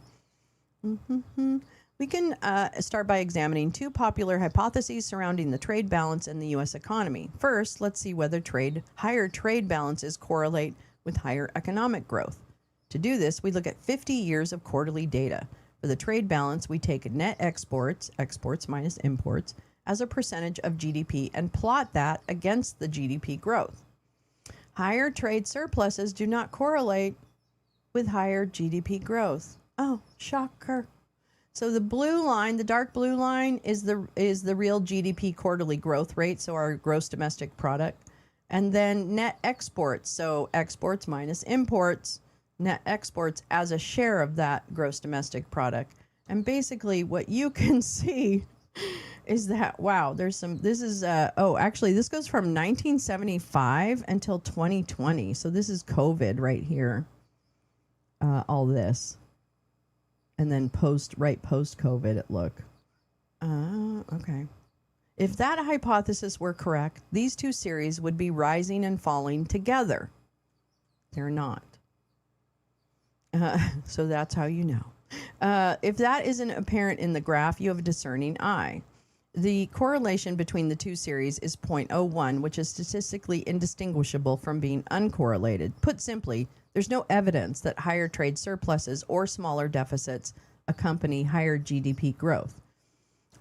Secondly, we can examine the trade balance and U.S. unemployment. Here, the hypothesis would be that the larger the trade deficits accompany higher unemployment rates, a version of the assertion that imports cost jobs. So we flip our trade balance measure and look at net imports minus exports as a percentage of GDP. We compare that with the quarterly average of monthly unemployment rates. Again, if this hypothesis were right, the two series would rise and fall together. Here, the two series do seem to have something to do with each other, but the movement is the opposite of what is predicted by the hypothesis. The correlation is 0.31 and statistically significant. In other words, when the trade deficit goes up, the unemployment rate goes down. But it didn't. But high trade deficits don't correlate with high unemployment. All right. So I'm not even going to get into that formula. So I'm going to link this because this to me kind of sets some of the stage. It does some definitions for me that I did not understand. You do have to take it with a grain of salt because it's the Cato Institute. Bye, Lee. Oh, yeah, I got to talk tariffs for real, right?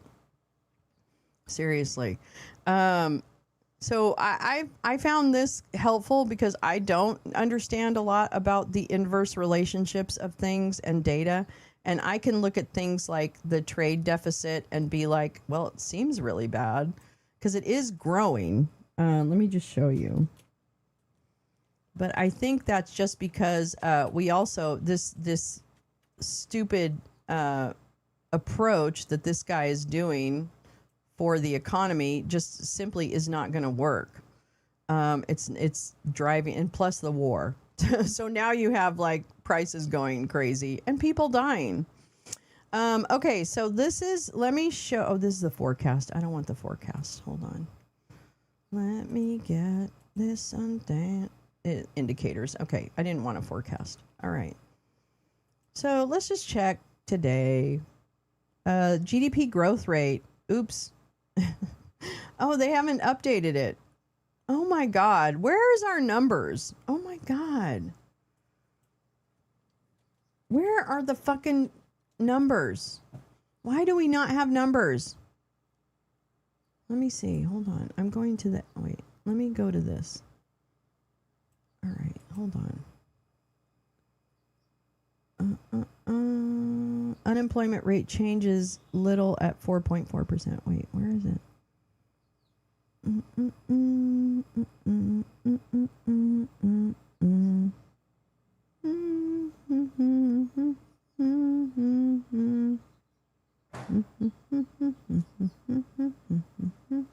is it? Where's the data? Where's the data? Where's the data? Where's the data? Where's the data? Major economic indicators. Employment situation. Oh man, this is why I just tell me when your last data was released. Okay, wait. All economic. Oh, here we go. Release calendar. Here we go.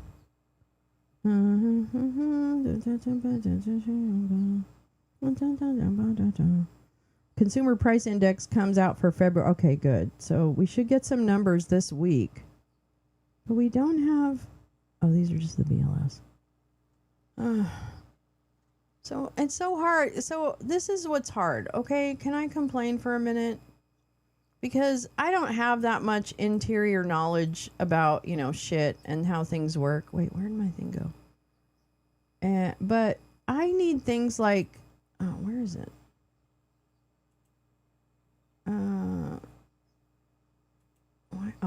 I need things like my trading economics to be updated because I need the easy part.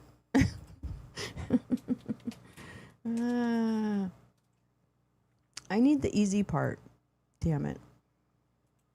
Sorry, it's a Monday. Boy, am I mundane. I'm totally mundane out today. Yeah, see, all these numbers are so fucking old. February 26th. Okay, so the interest rate, balance of trade. Oh, well, here you go. You can see that. Oh, that's from December, too. How can you even talk about this stuff if you can't get numbers? How can you even talk about stuff when you don't have the numbers? That's messed up. The regular black coffee is horrible. Stephanie, the value of our house right now is stupid high. Lolo, when you have a break, what article are you reading where Klump said he ignored the Hatch Act because he found out people don't care? Oh, Jane, I don't remember. Shoot, I don't remember which article that was. Oh, crap. I can't remember. It's so sad that minimum wage at 40 hours. I'm going to tell you, it can't. Even when I was making really good money as a working person, like low six figures, which is great money, by the way. Like, I felt so lucky. I was paycheck to paycheck. I don't know what to tell you. And I wasn't going out to eat or going on vacations or any of that stuff or buying a bunch of, rich stuff. Like, I literally was paying bills, and I definitely would, like, order delivery. I mean, I probably ordered too much delivery. But I'm going to tell you, it was paycheck to paycheck. And sometimes I didn't have money to pay the bills. It's just like, I don't think that. And so whenever it comes to, yeah, totally. I will definitely do that, Jane. I just don't think the fact that, I don't know. I can't believe people could sit by and make that much money, like $1 million a year or whatever it ends up being, and having their workers not be able to live. Like, I don't understand how you do those things in your head, right? Like, I just can't. I can't figure that out. Let's see. Bum, bum. I want to make sure I missed it. I missed so much stuff. I miss Rite Aid. Oh, did you used to have your prescriptions at Rite Aid? Were they better? I don't know. CVS always fucked me over. Hi, Sharon Gray. You came in and I missed you. That's funny. Instead of YouTube showing their own emojis, they're spelling out what they are. Oh, yeah, they do. It was, yep, you're right, Josh. It was the fucking coffee and avocado toast and too many pencils and dolls. Yep. I don't know about the pencils and doll stuff. But yeah, that's probably true. Anyway, sorry about that. I wanted to talk more about the economy, but I fucked up on that story. Let's see. I don't really want to go into fuck Epstein stuff. I don't want to talk about it. Fuck the BBC. Oh, yeah, I did have this. Did I read this? I don't think I read this. Who's deciding where the bombs drop in Iran? Maybe not even humans. Behind last week's scrum between the Trump administration and Anthropic lies a deeper question of how warfare is conducted and whether accountability even exists anymore. This is from March 2nd. Within hours of the first U.S. and Israeli weapons exploding in Iran on Saturday morning, at least 153 people, many of them children, according to the BBC, died in an explosion at a girls' school in southern Iran, which now there's video evidence indicating that the United States are the ones who bombed, that impacted. They bombed something next to a school, which I guess bombed the school. We bombed the school. We killed those children. That's what happened. They didn't die in an explosion. We bombed them. The bombing was reported originally by the Iranian news agency. Israel said it wasn't aware of any IDF forces operations in the area, and a U.S. spokesman said, "We take these reports seriously." We don't know if the children died. Well, we do now. We know that the children died because of U.S. weapons. But it might not matter. The two militaries have been working together on the planning for this attack and have been sharing technology that Israel has been practicing with on the civilian population of Gaza for more than 2 years. Assuming the report is accurate, it means that we are immediately witnessing the fullest expression of the most inhumane weapons of the 21st century, autonomous bombs and missiles. Their autonomy refers to the fact that humans need not be in the loop in any meaningful way when deciding where to target or whether to launch such weapons. A combination of human intelligence collected over time, geolocation of mobile phones, and recent images taken by satellites, drones, or people who post images on social media sites contributes to the data these systems digest to guess if an enemy combatant is present at the suspected target. Military officers merely outsource their own moral and military judgment to proprietary systems, then things blow up. When such systems get it wrong, they get it very wrong. Civilians, often children, pay the price for the errors of the autonomous systems. We have seen it for 5 years in Ukraine. We have seen it for 3 years in Gaza. We see it in real time this week in Iran, and it's unconscionable. There's a phrase that has quietly become one of the most consequential in American national security law, and it appears in no statute, no executive order, no treaty. It is a phrase that the Pentagon began demanding AI companies accept as a condition of doing business with the U.S. military: any lawful use.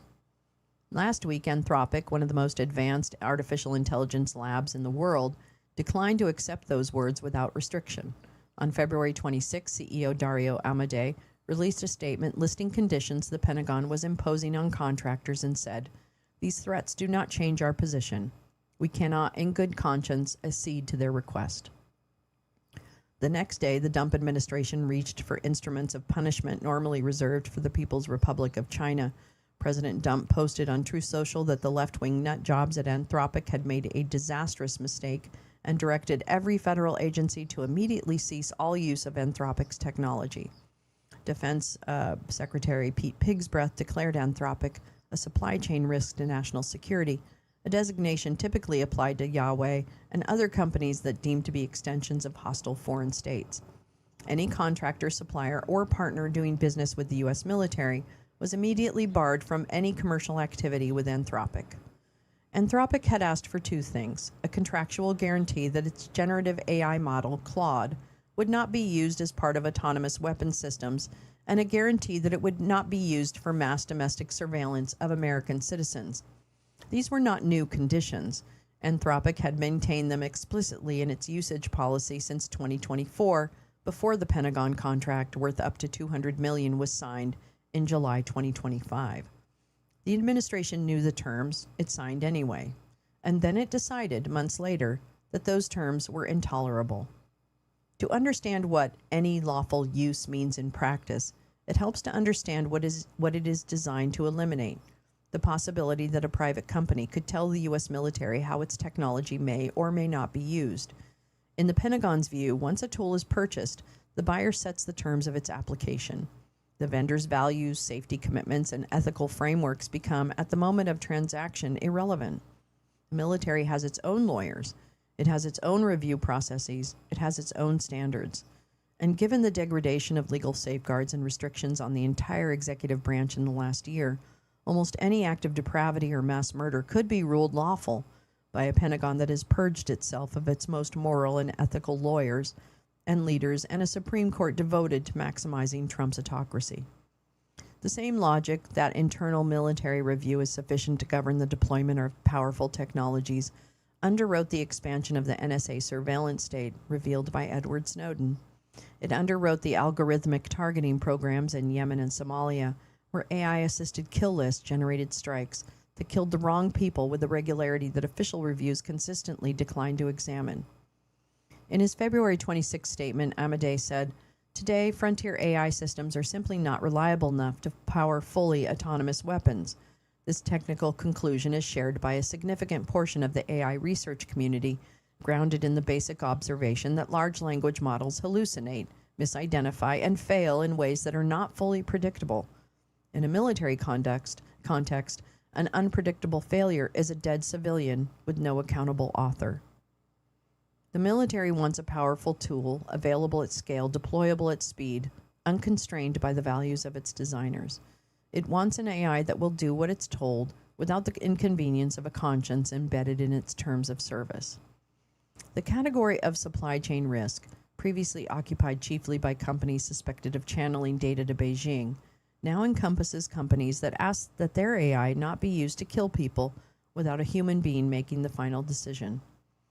The most alarming yet unsurprising element of what followed is how quickly the rest of the industry pandered to Dump. Within hours of the administration's announcement, OpenAI CEO Sam Altman posted that his company had struck a deal with the Department of Defense to deploy its models on classified networks. Altman claimed that OpenAI's agreement included the same prohibitions on autonomous weapons and domestic surveillance that Anthropic had demanded, the exact conditions for which Anthropic had been declared a supply chain risk. This contradiction was left unaddressed. Elon Musk's xAI, whose Grok system stands to inherit Anthropic's classified network access, had already agreed to the morally noxious standard of any lawful purpose. Musk himself posted that Anthropic hates Western civilization. The immediate beneficiary of Anthropic's ejection was its direct commercial competitor, operated by a man who is simultaneously one of the administration's most powerful insiders. In military and intelligence matters, the stakes are quite high for this sort of crony anti-capitalism. A supply chain risk designation is not merely a policy decision, it's a weapon of economic coercion. It means that any company doing business with the Pentagon must certify it has no commercial relationship with Anthropic. The effect is not to remove Anthropic from one government contract, It is to make Anthropic radioactive to any enterprise with government ambitions, which in the technology sector is most enterprises. This could include major universities. Northeastern, Syracuse, Dartmouth, and Howard universities have all announced partnerships with Anthropic to meld its products with teaching and research missions. Claude was, at the time of its ejection, the only AI model deployed on the Pentagon's classified networks. It was used, according to reporting by the Wall Street Journal, in the operation to capture Venezuelan President Nicolas Maduro. It could have been used in an operation against Iran and might be used today because Claude is embedded in many essential services used by the military, including services provided by Palantir. The military and Palantir chose Claude because it had the high level of quality control necessary for the most sensitive and demanding tasks. The systems that will replace Claude in classified environments, Musk's Grok and presumably OpenAI's models under whatever deal Altman has negotiated, will arrive with fewer commitments to autonomous weapons restrictions and will be operated by companies that have demonstrated they will accommodate the administration's demands. They are also notoriously shoddy products produced by megalomaniacal CEOs. This could endanger the U.S. service people and contractors as well as further endanger Iranian civilians. What those systems will be used for, under what circumstances, with what human oversight, and subject to what review when something goes wrong, these questions have no public answers because the administration's entire posture has been that such questions are none of a private company's business. When the government asserts the right to use powerful AI without vendor-imposed constraints, it punishes the vendor that declines to comply. It eliminates one of the only remaining points of friction in the kill chain. The vendors who remain are the ones who said yes. And what they said yes to was, deliberately and explicitly, left undefined. This was not a good situation last week. We should not have depended on the whims of technology oligarchs to protect lives and democracy. Sadly, that is the state of American governance in the 21st century. Democracies demand accountability. In many ways, accountability is forgotten in America. It's been evacuated from our governments by the Trump movement, first by removing legal safeguards and the inspectors general who were there to enforce them, and then by the imposition of an opaque artificial intelligence systems throughout the bureaucracy, often at the direction of Musk's boy army, Doggy. Accountability requires, at minimum, that someone be held responsible for consequential decisions. Someone should be punished when things go badly. Also, someone should be honored and rewarded when things go right. Autonomous weapons are, by design, accountability-dissolving machines. When an algorithm makes a targeting recommendation and a human approves it in seconds without adequate information, or not at all, as many systems might be human-free, and the AI system that generated the recommendation is governed by a contract that says it can be used for any lawful purpose, the chain of accountability does not merely become hard to trace, it becomes non-existent. While the Anthropic debacle is a fresh assertion of the autocratic power Trump yields over the private sector, it is just corrupt twist in a long plot the militaries of the world have been running for at least a decade. The war in Ukraine has become a laboratory for artificial intelligence and autonomous weapons. Russian and Ukrainian soldiers, civilians, farmers, and grandmothers are the subjects and victims of the experiment. What is being tested is nothing less than the proposition that machines guided by algorithms can make life and death decisions faster, cheaper, and more reliably than humans. We should be deeply unsettled by how enthusiastically this proposition is being embraced and how little democratic deliberation has accompanied it. Ukraine and Russia have both deployed what analysts cautiously call loitering munitions, drones that can hover over a battlefield, identify targets, and strike, sometimes with minimal human intervention in the final moments of the kill chain. Ukraine's Brave One defense tech cluster, established in 2023, has accelerated the integration of artificial intelligence into drone warfare, enabling target recognition systems that draw on machine learning to distinguish combatants from civilians, or rather to attempt such distinctions under battlefield conditions that confound even trained human observers. For its part, Russia has deployed the Lancet-3, a loitering munition with alleged semi-autonomous targeting capabilities responsible for the documented destruction of Ukrainian armor, artillery, and infrastructure. The Lancet's lethal power has rattled NATO planners who spent decades preparing for a different kind of war. The International Committee of the Red Cross has warned repeatedly and with increasing alarm that autonomous weapons systems risk violating international law precisely because the contextual moral judgments required in warfare, proportionality, distinction, precaution, are not reducible to pattern recognition. Yet the pressure of battlefield necessity, compounded by the venture capital logic now deeply embedded in defense procurement, pushes development forward regardless.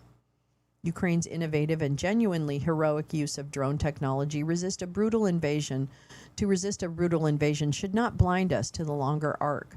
Every algorithm trained on Ukrainian targeting data, every autonomous engagement protocol normalized by this conflict becomes a template. Silicon Valley's defense tech renaissance, Palantir's celebrated role in Ukrainian battlefield analytics chiefs among them, is not driven primarily by solidarity with a besieged democracy. It is driven by contracts, markets, and the opportunity a live war provides to experiment. While Ukraine has been a vast lab in which civilian casualties have been considered necessary externalities in the conflict, the genocide in Gaza seems like something far different. It is not only a humanitarian catastrophe, it is a demonstration project. On December 26, 2024, the New York Times published one of the most significant pieces of investigative journalism to emerge from the Gaza war. Reviewing dozens of military records and interviewing more than 100 soldiers and officials, reporters documented how Israel had severely weakened its system of safeguards meant to protect civilians, adopted flawed methods to find targets and assess the risk of civilian casualties, routinely failed to conduct post-strike reviews of civilian harm or punish officers for wrongdoing, and ignored warnings from within its own ranks and from senior U.S. military officials about these failings. This was not a rogue operation. It was policy set at the highest levels soon after the October 7th attacks on Israeli civilians. That order, unprecedented in Israeli military history, transformed the rules of engagement within hours of the Hamas attack. Where previous conflicts had permitted strikes only when officers concluded no civilians would be hurt, or occasionally when up to 5 civilians might be endangered, the new order instantly elevated the acceptable threshold to 20 civilian deaths per strike as a standing baseline. Suddenly, the military could target rank-and-file militants at home surrounded by families. The definition of a legitimate military target expanded to include lookouts, money changers suspected of handling Hamas funds, and the entrances to tunnel networks specifically located inside residential buildings. A secondary order was issued on October 8th, went further still, declaring that strikes on military targets could, quote, cumulatively endanger up to 500 civilians each day. The effect was swift and catastrophic. Israel fired nearly 30,000 munitions into Gaza in the war's first 7 weeks, more than in the next 8 months combined. Since October 2023, the Israeli military has deployed AI systems at a scale that has no precedent in the history of urban warfare. The most extensively documented of these is a system called Lavender, reported in April 2024 by the Israeli-Palestinian publication Plus 972 magazine, and in the Hebrew language outlet Local Call, based on testimony from multiple Israeli intelligence officers. Lavender used machine learning to generate a list of tens of thousands of Palestinians flagged as suspected militants, at one point reportedly numbering around 37,000 individuals, and operated with what sources described as a 10% error rate, which its operators were said to have accepted as tolerable. The Times investigation substantially confirmed and extended this picture. Intelligence officers working under intense pressure to propose new targets each day after burning through a pre-war database of vetted targets within the first days of the conflict turned to automated surveillance systems and AI to triangulate data and locate militants at a pace no human team could manage manually. Israel has long maintained a database listing phone numbers and home addresses of suspected militants. Tapping Gaza's telecom networks, intelligence officers track calls associated with people on the list, but the databases, according to 6 officers interviewed by the Times, sometimes contained outdated data, increasing the likelihood of misidentifying a civilian as a combatant. And the volume of calls was far too great for manual review. Artificial intelligence was deployed to close the gap. I don't know what that is. I'm not sure why someone's putting stuff on their toilet. The Antichrist of the Bible is AI. There you go, meowing. God. The Washington Examiner is blaming gas prices on. Well, maybe it's his fault. I don't know. It could be. I don't know. This is what the military-industrial complex looks like when it has been through the Silicon Valley wash cycle. The same logic of optimization, scale, and throughput that gave us recommendation engines and behavioral ad targeting now applied to the industrial generation of kill lists. The language is sanitized, quote, machine-assisted decision making, quote, target generation, quote, automated computing systems, but the function is not. Israeli intelligence officers themselves used a starker language describing their operations as a, quote, mass assassination factory, according to 972 plus 972 magazine. The IDF has disputed key elements of the reporting, insisting that the human commanders retain final authority over strikes and that AI systems function as decision support tools rather than autonomous executors. The Times investigation added necessary nuance to this claim. Yes, human officers formally approve targets, but when hundreds of AI-generated targets are being processed each day, when verification is inconsistent across units, when a statistical model built on neighborhood cell phone data stands in for genuine surveillance of a specific building, the philosophical category of, quote, meaningful human control becomes a bureaucratic fiction rather than genuine safeguard. The fog of war is more a flurry of drones and missiles now. The legal architecture that was supposed to govern these questions, such as the Convention on Certain Conventional Weapons, has proven entirely inadequate to the speed at which autonomous and semi-autonomous systems have been deployed. States with advanced militaries have systematically blocked binding treaty negotiations on autonomous weapons, preferring voluntary guidelines that impose no enforceable constraints. The United States, which provides Israel with the weapons, the intelligence partnerships, and the diplomatic protection at the United Nations that make the Gaza campaign possible, has been among the most consistent opponents of binding international rules. What was normalized in Gaza will not stay in Gaza. This is perhaps the most important thing to understand, and the thing that the framing of the current conflict as a local, bounded military operation most dangerously obscures. Every targeting algorithm stress-tested over Gaza's densely populated streets, every AI system whose performance data is being collected in real time, represents intellectual property and operational knowledge that will flow via export and emulation through the global defense technology market into other conflicts, into other theaters, other cities. Israel is among the world's leading exporters of military technology, and its battlefield-proven systems have historically commanded premium prices precisely because they've been tested under live conditions. The Times investigation provides something these systems previously lacked: a detailed, independently documented record of how AI-assisted target generation performs at scale in a major urban war. There's a concept in ethics called moral distance. It refers to the psychological and cognitive space that separates a person who causes harm from the harm itself.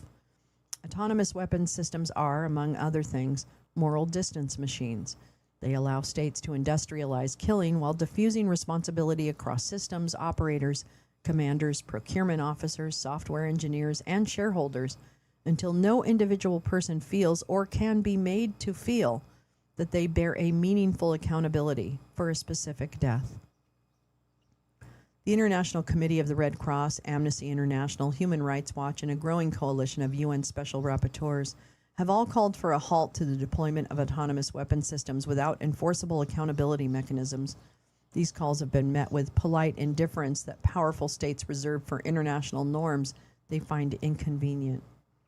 The question democratic societies must answer urgently before the template is fully set is whether they intend to remain passive consumers of the demonstration or whether they will demand that the architects of algorithmic warfare be held to the same standards of accountability they claim to believe in when the cameras are pointed somewhere more comfortable. The death of the girls in southern Iran should haunt us forever. They did not ask to live in a world in which billionaires and their political partners play with remote control toys for fun and profit. We have major moral questions to ask about how war should be waged going forward. But suddenly this week, we have an urgent call to voice disgust as well as dissent. Oh, that was a good piece. I really appreciated that. Thank you for hanging in there with me on that. Let me see what everyone's talking about. Gotta go, Lee's gotta go back to work. Yes, who allowed the automation into the process, and any who facilitated must be subject to responsibility. I mean, I would imagine. I don't know. Is it too far? Have we not? We're probably going to need an enabled smart gallows for all the war crimers. Yeah. Oops. Hence, the head of OpenAI Robotics just resigned. Oh, that's right. Oh, I remember hearing about that, Teresa. Yes. Resign. Yes.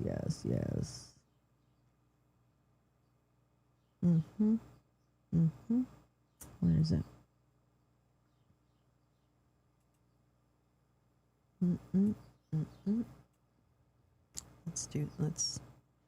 That's some good news. That's some good news. There's Sam Altman. I'll do it. You want me to blow up some people? I'll do it. Let's take a look at this. All right. A senior member of OpenAI's robotics team has resigned, citing concerns about how the company moved forward with a recently announced partnership with the U.S. Department of Defense. I just love how all these publications will not call it the Department of War. Thank you. Thank you for that tiny resistance. Caitlin Kalinowski, who served as a member of the technical staff focused on robotics and hardware, posted on social media that she had stepped down on principle after the company revealed plans to make its AI systems available inside secure Defense Department computing systems. The agreement is part of a broader push by the U.S. government to incorporate advanced AI tools into national security work, a trend that has sparked debate across the tech industry about oversight and acceptable uses. The Reuters article is in Signal. Ah, okay. Oh, thank you. I'm sorry. I just don't have everything pulled up. Boop, boop, boo, boo, boo, boo, boo, boo, boo, doo. No, doggy is the moral distance. Those people were moral distance. They were moral distance personified. That's what they were, Spocko's brain. The agreement is part of a broader push to... In public post explaining her decision, Kalinowski wrote, quote, "I resigned from OpenAI. I cared deeply about the robotics team and the work we built together. This wasn't an easy call." She said policy guardrails around certain AI uses were not sufficiently defined before OpenAI announced an agreement with the Pentagon.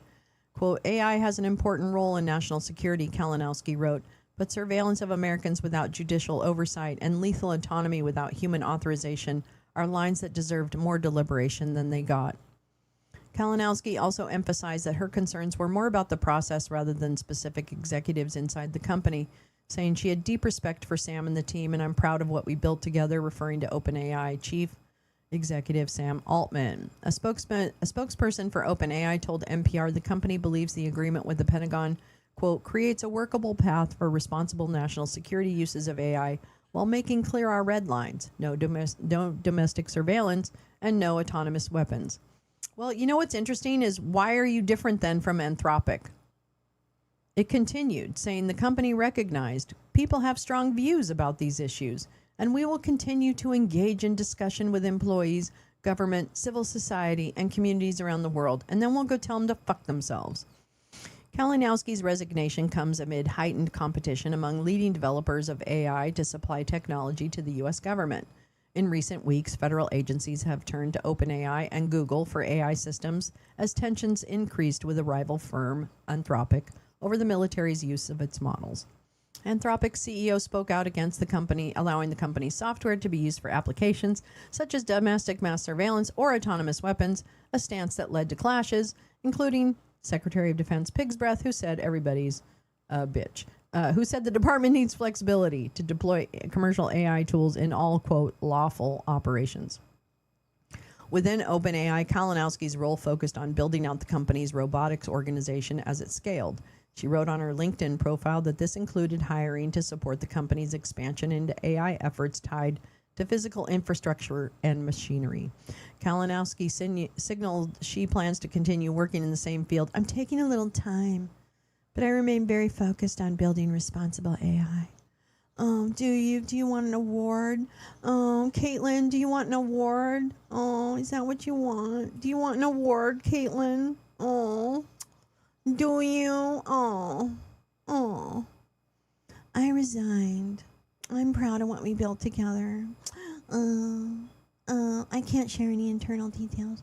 I'm taking a little time, but I remain very focused. I'll share more when I'm ready.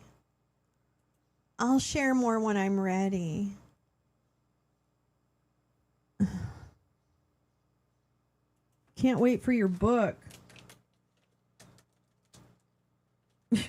What do I say? I gotta say something. Good job. Now, tell us everything.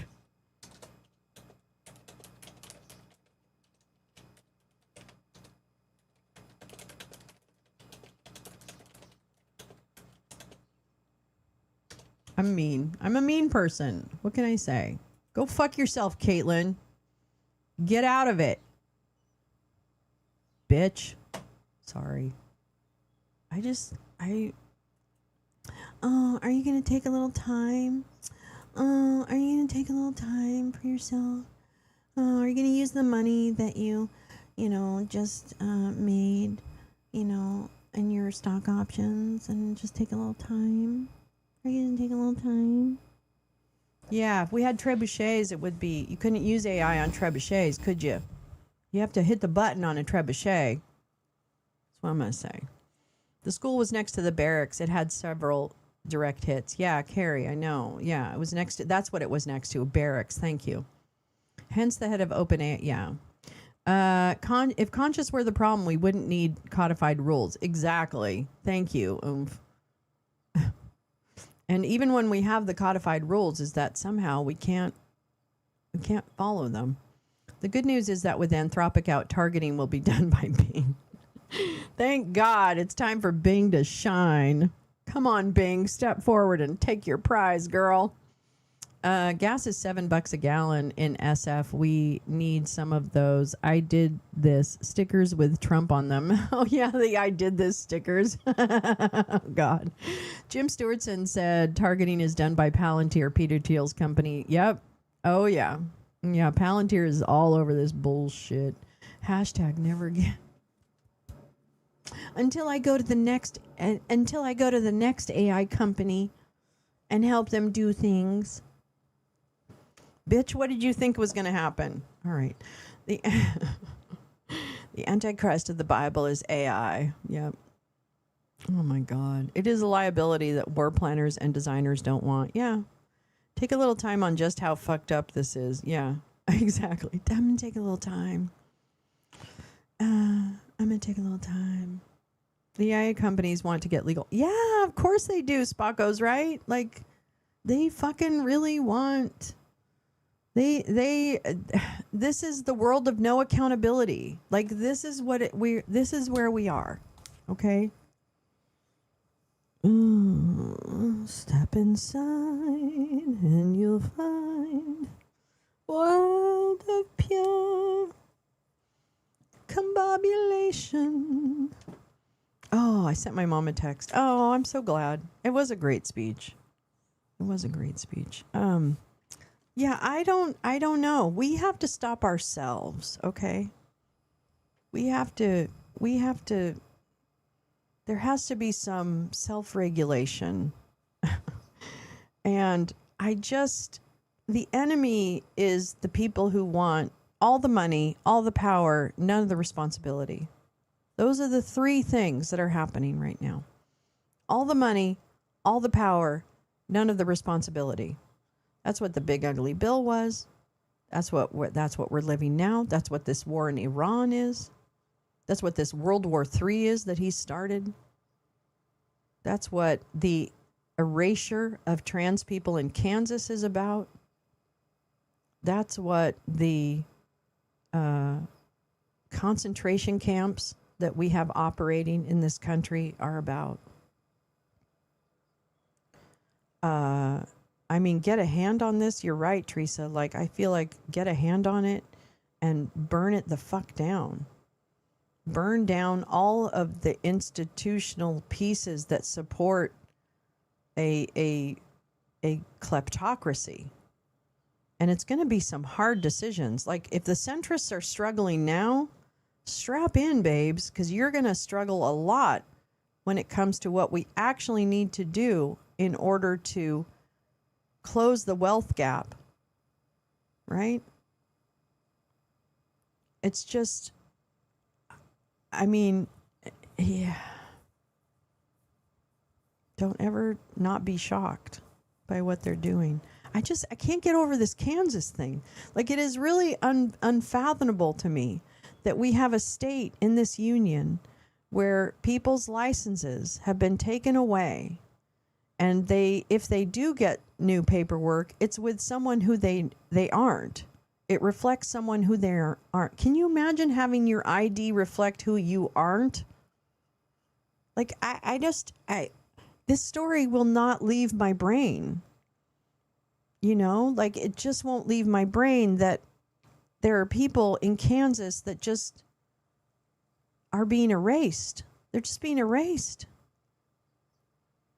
And it's Monday.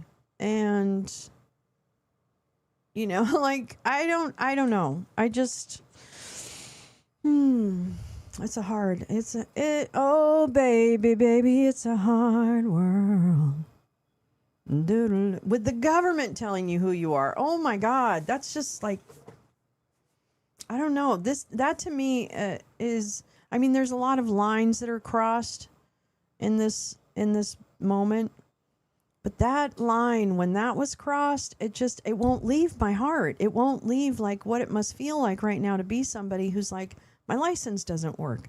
I'm being told there are bounties on my head. I could be in the grocery store, and if someone feels uncomfortable, then they have the right to sue me. And it's not that they may even win. I'm not saying that people are at risk of losing cases because they've been sued by assholes. I'm saying the fact that someone would have to be targeted like that, just to feel that if you're going to the bathroom or whatever you're doing, that you could be targeted just for who you are, just for who you are.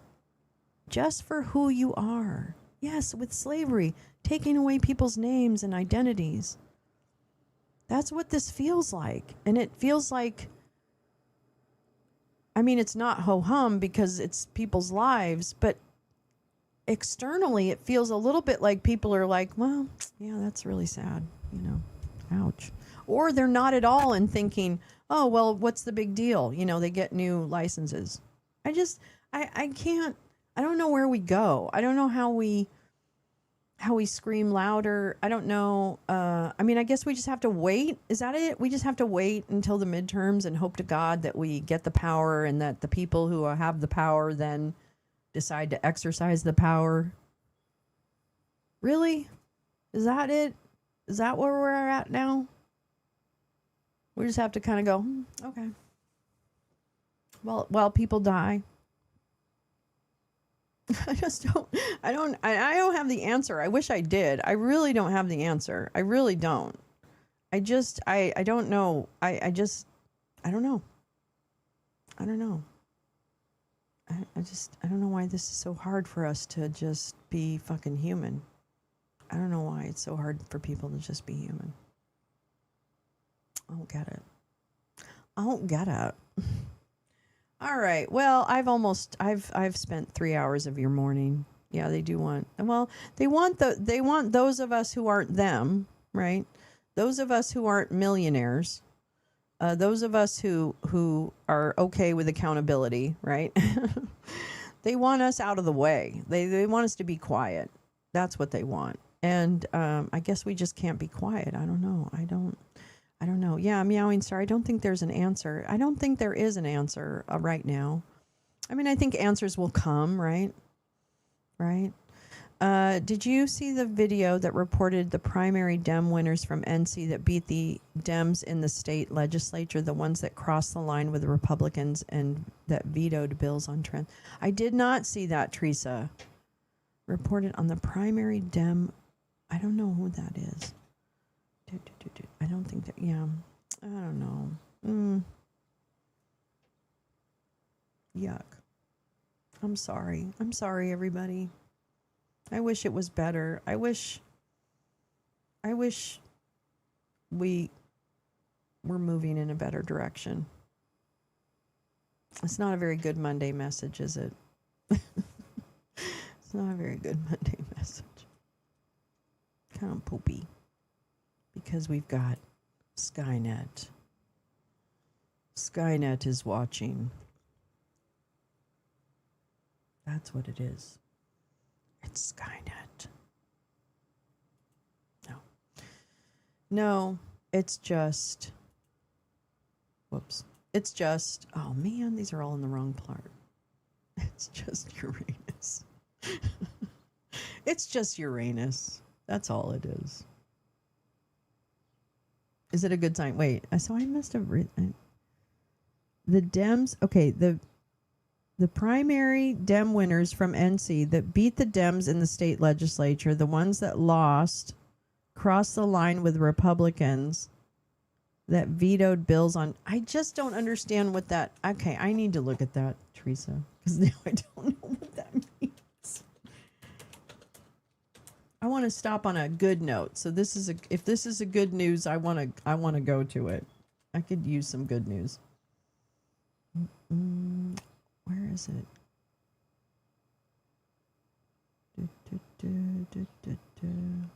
Oh, here we go.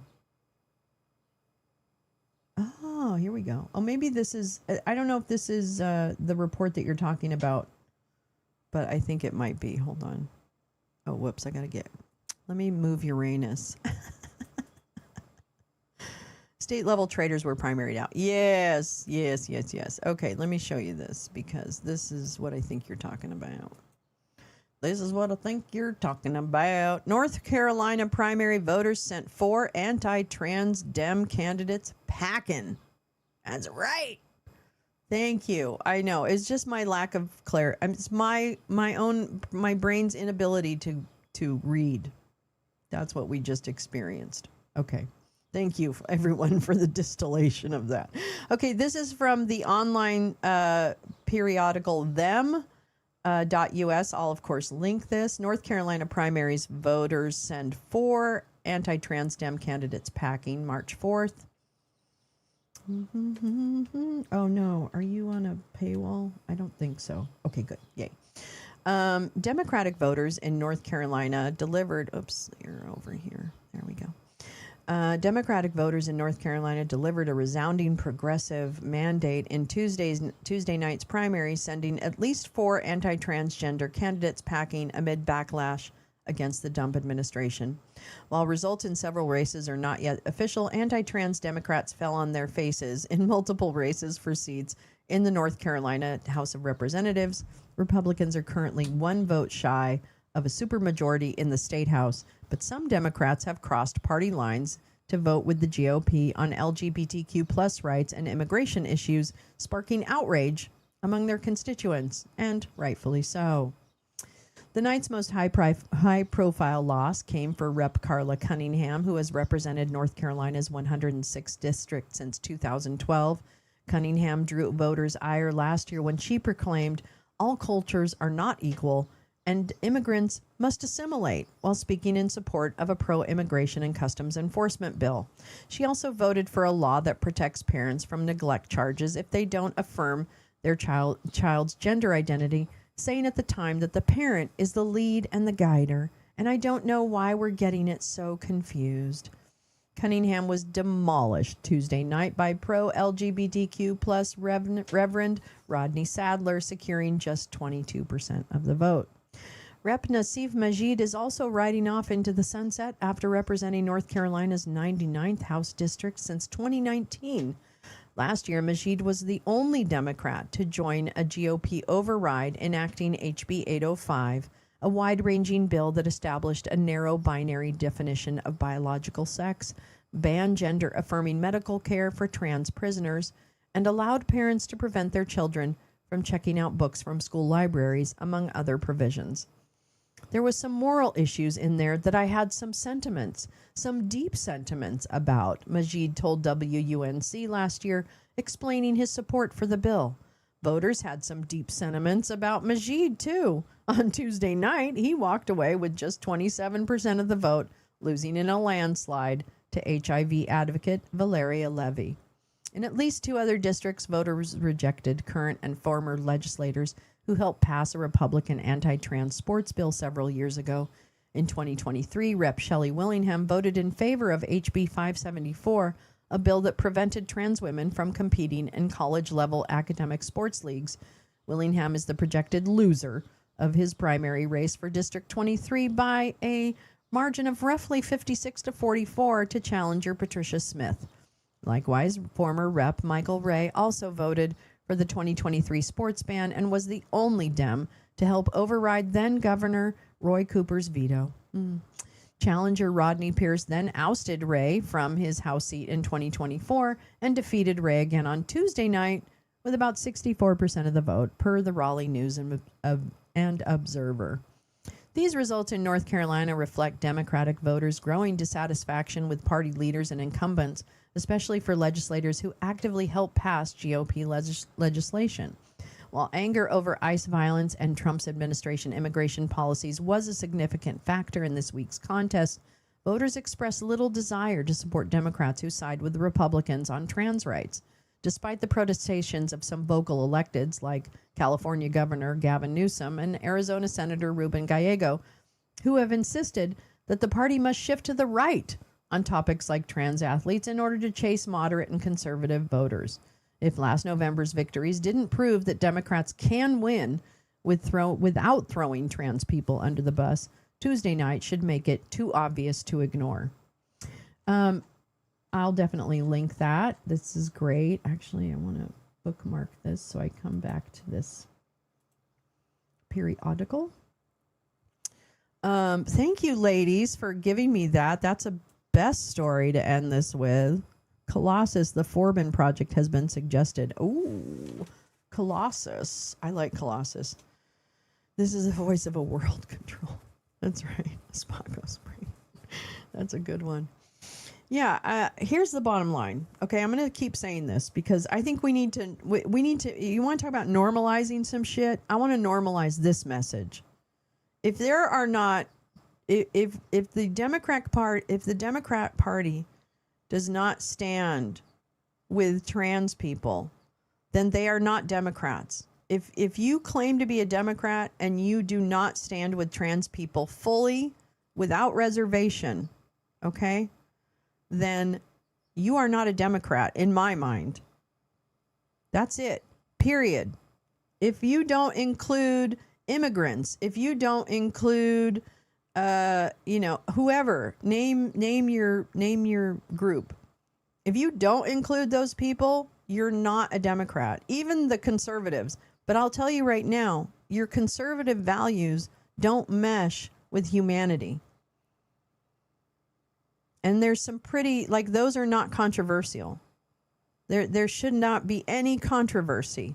There should not be any controversy about this, about the fact that any group of people would have different rights than another group. That's not right. It's all of us or it's none of us. That's it. Yeah, exactly. Trans lives matter, because if trans lives don't matter, then nobody's life matters. That's fucking it. And this is an issue that I think the Democrat Party needs to fucking get louder about, in a way that just says, you are not, there is no safe harbor for bigotry. There is no safe harbor for bigotry. If you are a pro-democracy candidate, and it doesn't matter what your party is, I don't give a shit what your party is.